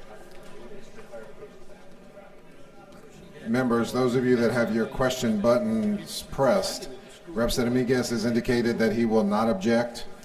Do y'all still have questions? Chad Brown, Stefanski. For who? For Tebow? Representative Tebow, you have a couple of questions. Representative Chad Brown. Thank you, Mr. Speaker. Real quick, Major. I guess because one of the things I'd asked you about in Representative Miguez's the language, it spoke to different exempting different or separate facilities or venues. Yeah. Your amendment would allow the school system to exempt a school or in its entirety. Right. That's absolutely correct. So if the school board of Iberville Parish said for all of our schools, we're not going to allow concealed carry at the volleyball, basketball games, at the gym, at the donuts with dad in the cafeteria, or what have you, they could do it for all 6 schools or 8 schools or so forth. They wouldn't. On our campus. Or they could choose not to set that policy and say each school has the choice, but it gives that school board some authority, which I think has been alluded to in this debate, that the school board has and it was my impression and some members on the floor that school board authority wasn't there. It was more on a school by school basis, which this doesn't take away from that, as I appreciate it. It just gives the school board the right to set that policy in Globo for their campuses. That's what I was getting at. Thank you. Thank you, Mr. Speaker. For a question, Representative Stefanski. He waves. For a question, Representative Miguez. Speaker, Representative Tebow, I had a question. I didn't get a chance to get a copy of the amendment, and we're running on the fly here. If your amendment gets on the bill, would it allow a school system to carte blanche, just say existing law as it is that no school, you can't have a firearm anywhere around school if you're a concealed carry permit holder in addition to the 1,000 feet? All this amendment does. Or does it only deal with certain venues and facilities? Because it does whatever your bill does. So all it does is before school, it inserts school board or. So instead of that specific school making that policy, they still could. If the school board chose to do it for all 6 of their schools for them and make that decision, they could do so. That makes me a lot more comfortable. What you're telling me is basically right now I'm leaving it at whatever the governing authority is. With your amendment, it's either the school board or that governing authority would basically only have the option to determine for venues and facilities. It doesn't change what your bill is trying to do. It just extends that ability to the school board. I appreciate it, Representative Tebow. I agree with you. But doesn't cancel out each individual school from making. It's really not a big deal. For a question on the amendment, Representative Smith. So I'd like to ask you, Representative Tebow, the difference between what you're proposing and what was just proposed for East Baton Rouge Parish School District is what? So the difference is that if his bill passes, as I appreciate it, each individual school, as the bill is currently written in its posture, could go in and make a policy. This would allow East Baton Rouge school system, in your case, and in Representative Marcel's case, to make that policy for their entire school system. And all the schools. They have the ability to do that now, but what I'm hearing is... As I appreciated in the bill, the way it was written, it kind of alluded to on a school-by-school basis. So in East Baton Rouge, what do you have, 50 schools? I mean, you've got a bunch. Yes. So instead of each one of them deciding individually, and they still can, if the school board says, hey, we don't want to touch this, y'all decide on your, the principal or whoever on your own authority what you want to do. They still can do that. But if they took a hard stance like they did in the case of texting and calling you guys, they may want to, as a board and as a policy for their entire school system, they may want to choose to do it in Globo for all of their schools. This is the policy concerning concealed carry for our entire school system. Which is what I asked Representative Miguez when I was on the floor asking him questions, at my desk asking him questions, that based on this bill, every school in a particular district could leave the placards up based on their policy of not allowing firearms at all, period, within their schools. Is that correct? You'd have to ask him about his bills. All this does is extend the same authority that he's giving to schools to the district. To the district or the district. So it doesn't say schools can't make their policy. It just says or school board can make a policy. And you're not excluding any school district in the state, not any. No, it's just all of them. Districts.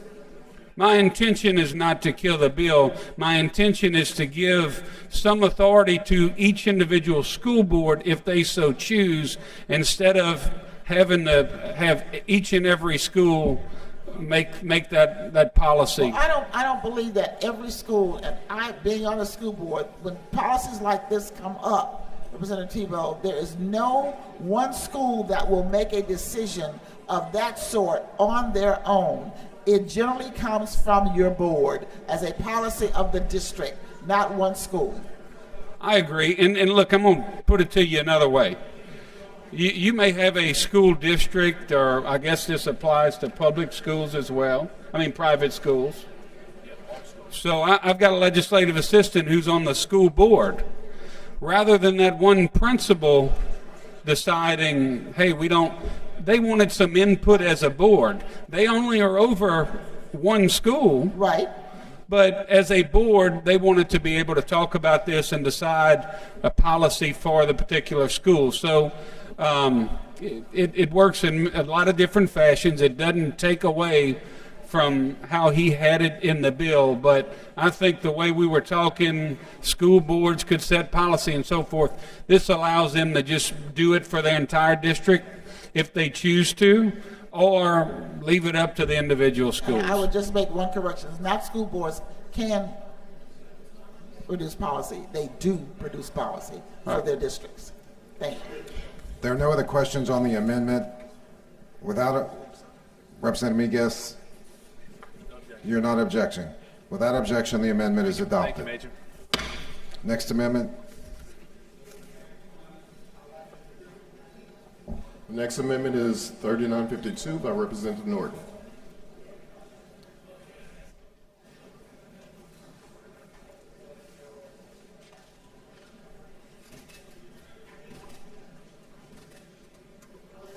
Representative Norton, on your amendment.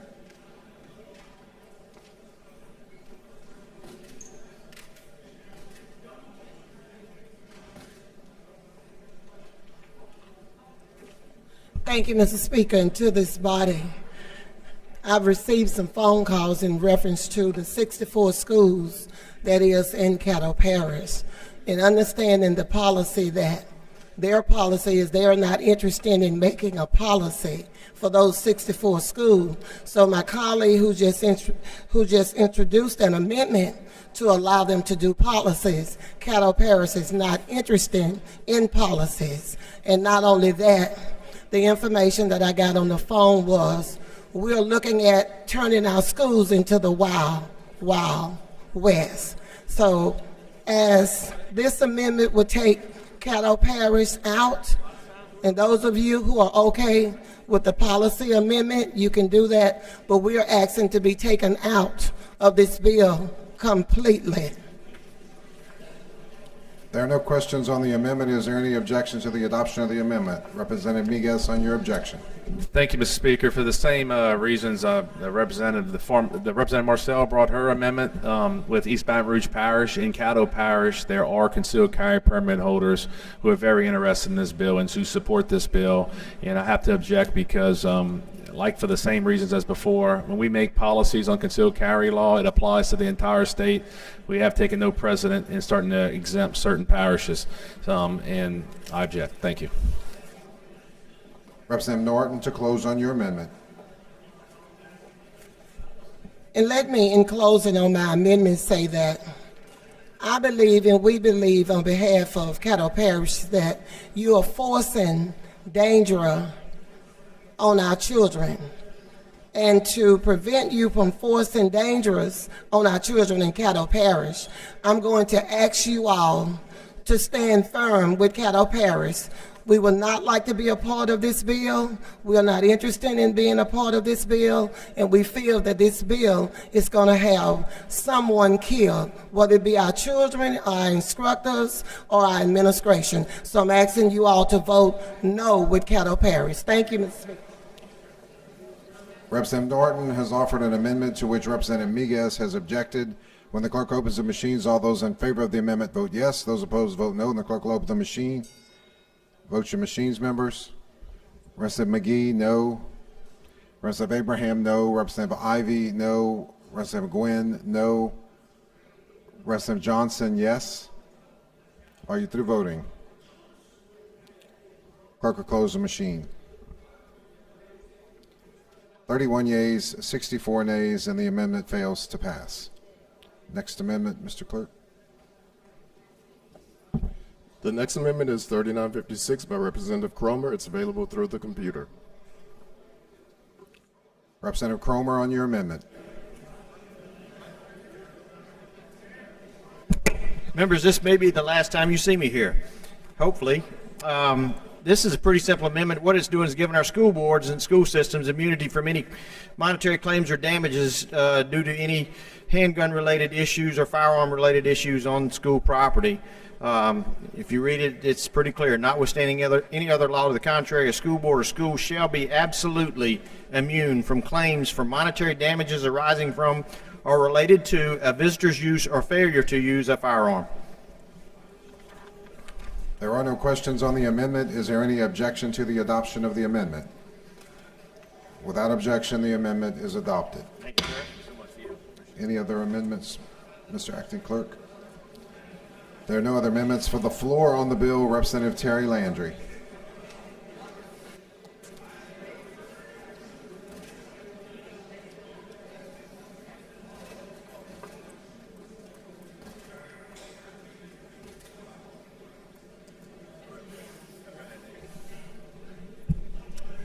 Thank you, Mr. Speaker.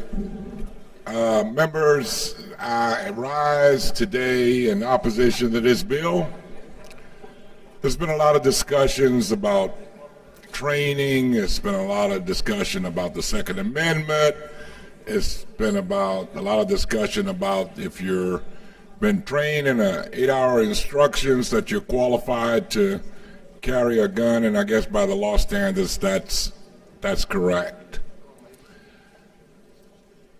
We've had a lot of discussion about the Second Amendment, and the NRA was mentioned as, I guess, supporting this bill, but I rise today not in support of the NRA, but in support of our children and our teachers. Because out of this debate, this is the most group that has not been mentioned and has been basically kind of left out of this debate. We talked about law-abiding citizens. If you only permit to carry a gun,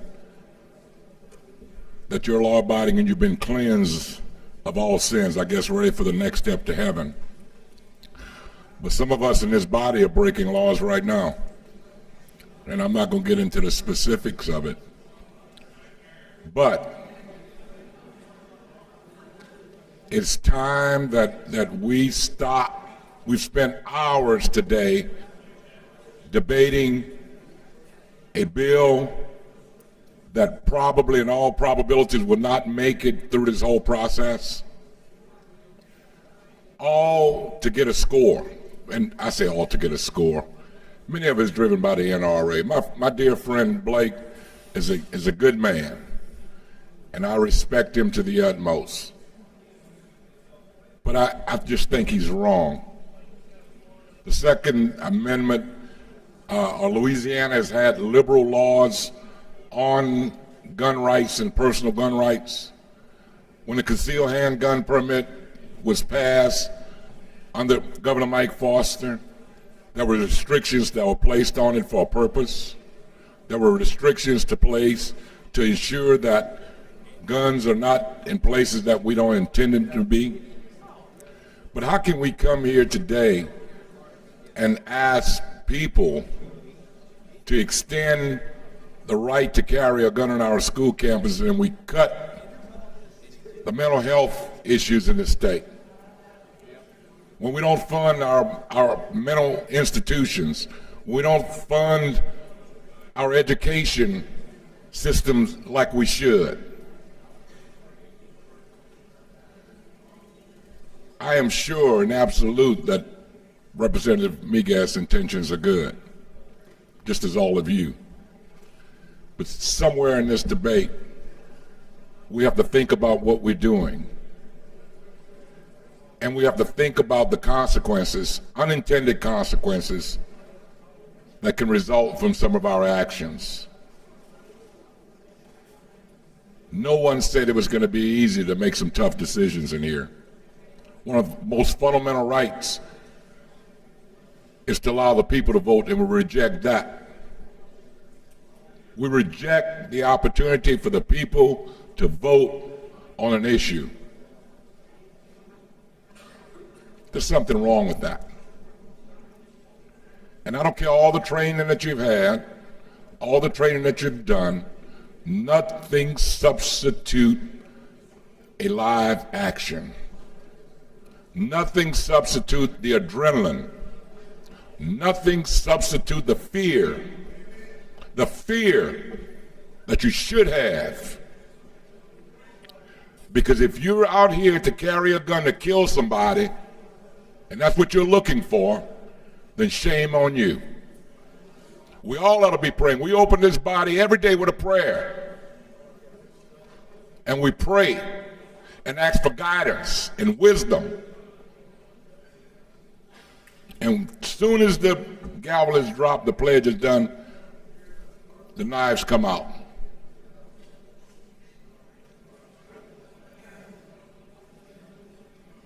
A real life situation when your life is threatened is not as simple as having a gun. We're sending mixed messages to our children. We're sending mixed messages to our educators.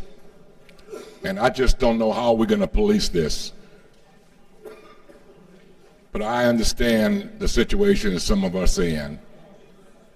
I understand that the vote and the die has already been cast. And it's about a score. But I stand up today in opposition, not for the NRA, but for the children and the people of this state. Thank you. For the floor on the bill, Representative Norton.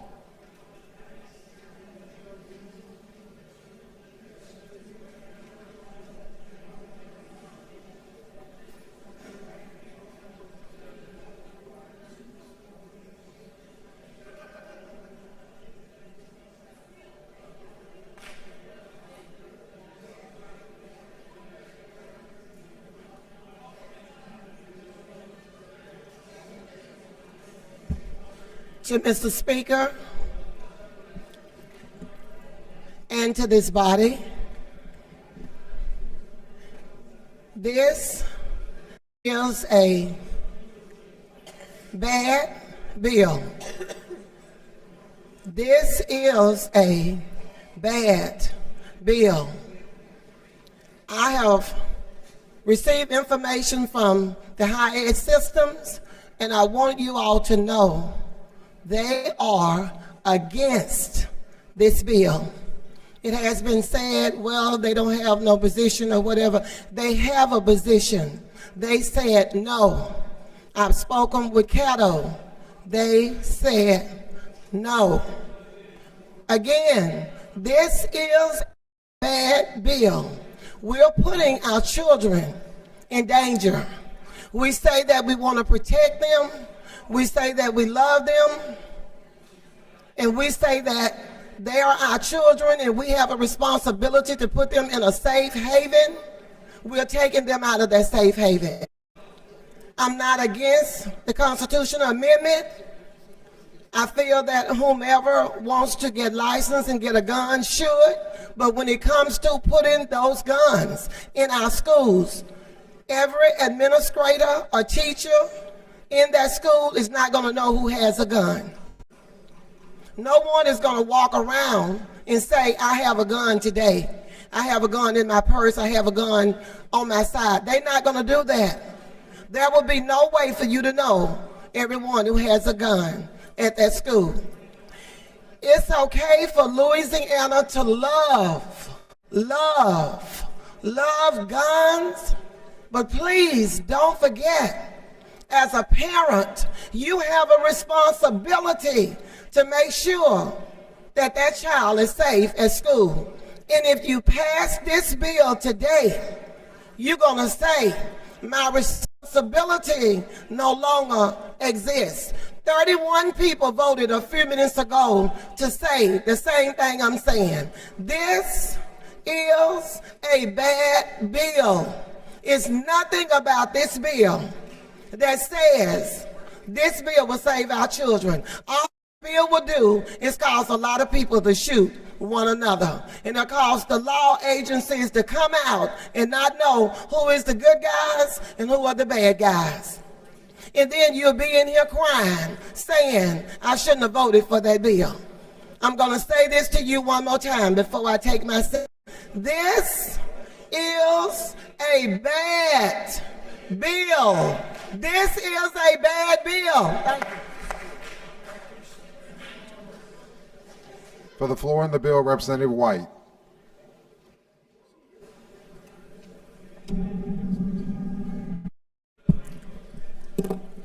We are talking about our children and their protection here. And in escalated situations, I can tell you personally, with a permit, you are not trained to handle escalated situations. When you send that bullet out, you cannot return it. And there are children that will be subjected to those decisions made by a person with a concealed gun. And the other point that we have already made, but I want to reiterate, is about mental stability. You cannot guarantee the mental stability of a person with a handgun permit, and we know that from the person that walked in here that we loved and that we trusted and then killed his girlfriend. It shocked us all. I considered him my friend. I loved him. It hurt me. But we didn't know that when that walked amongst us, did we? We didn't. The decision made here today, people, is about protecting our children, and that's what we have the authorities for. And I'm going to give you one more example of an escalated situation that we get quite often in my area, I'm unfortunate to say, but our schools will go on lockdown. We have social media today, people.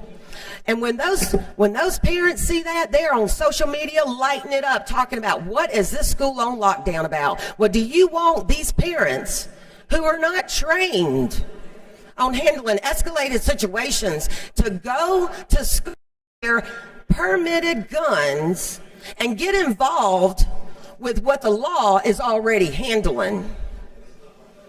That's what they're there for, and that's what they do. And the last thing they want is for citizens to get in the middle of that. And I just spoke to my sheriff, I've spoke to my police chiefs, I've spoke to my 2 school boards, remember I have that, and nobody wants this in my area, and we love our guns. And we stand on the Second Amendment, but I don't want our children subjected to something that will cause trauma to them for the rest of their lives.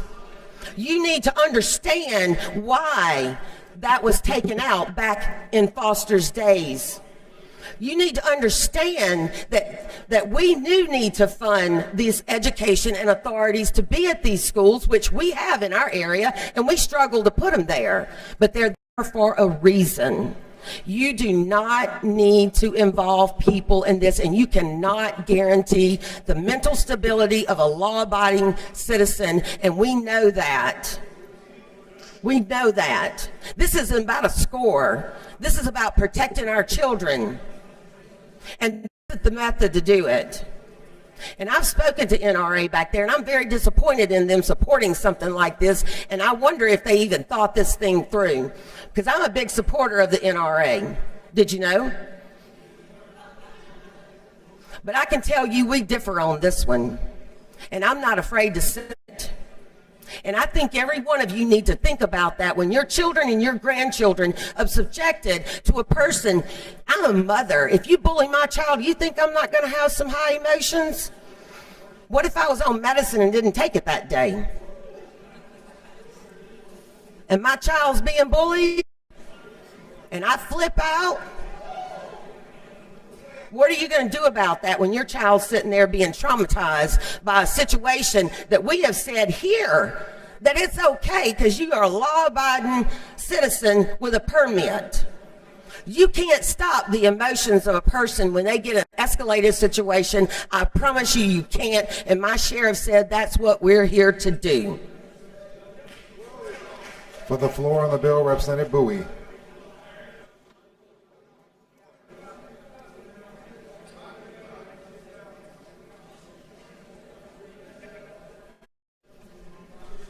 Thank you, Mr. Speaker. Members, I rise in opposition to this bill, but let me make something very clear. I am a supporter of Second Amendment. I am a supporter of concealed carry. I am a permitted concealed carry myself. But let me tell you why this bill is not what we are trying to address here. The problem that we're trying to respond to is what is happening to our children in the schools. Our kids are being killed and harmed. And the intent of this bill, as I understand it and know my colleague and friend, because we qualified together for concealed carry, is he's responding to, but it is really a reaction to, the problem. But we are not policymakers who are reactionary. We should be logical and wise about those policies and laws we pass. Now, you've heard several of our members say earlier that there were reasons why there were certain prohibitions for concealed carry, because we wanted to protect certain environments from the weapons. And so this reaction to what is happening to our kids in schools will have just the opposite effect. There will be some unintended consequences. And so one of the things we must do as policymakers and for the people of this state, those who sent us here, is we have to make laws that truly facilitate a response to the problem and not a reaction to the problem. Having guns in the schools won't stop the problem we're concerned with, because in most instances, we won't be there. The parents won't be there. Those who are concealed carry individuals won't be there. The unintended consequences that many of our colleagues have tried to share with us is what we must protect against as well. So I just simply ask you to think about this vote. We are truly concerned about this serious problem in terms of what's happening to our children in the schools, but we don't want to be reactionary. We don't want to create, via law, something that would have some serious unintended consequences at our schools. I would simply urge and ask that we think about how to deal with the problem, not react to the problem. Thank you, Mr. Speaker. For the floor on the bill, Representative Terry Brown.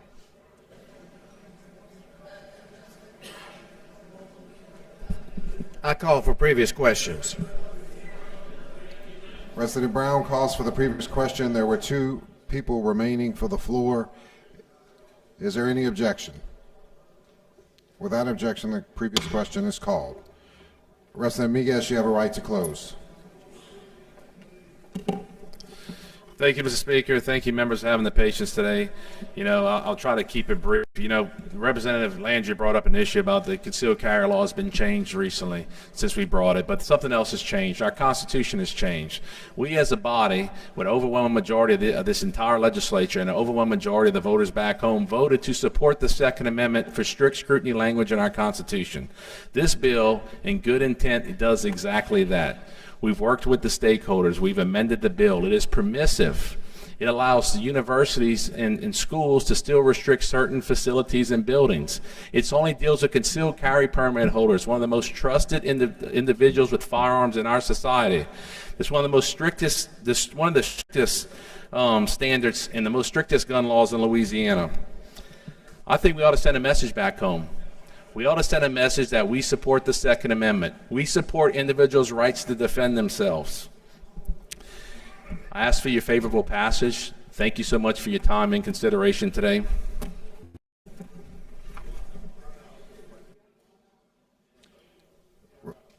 As a request for lockout, members.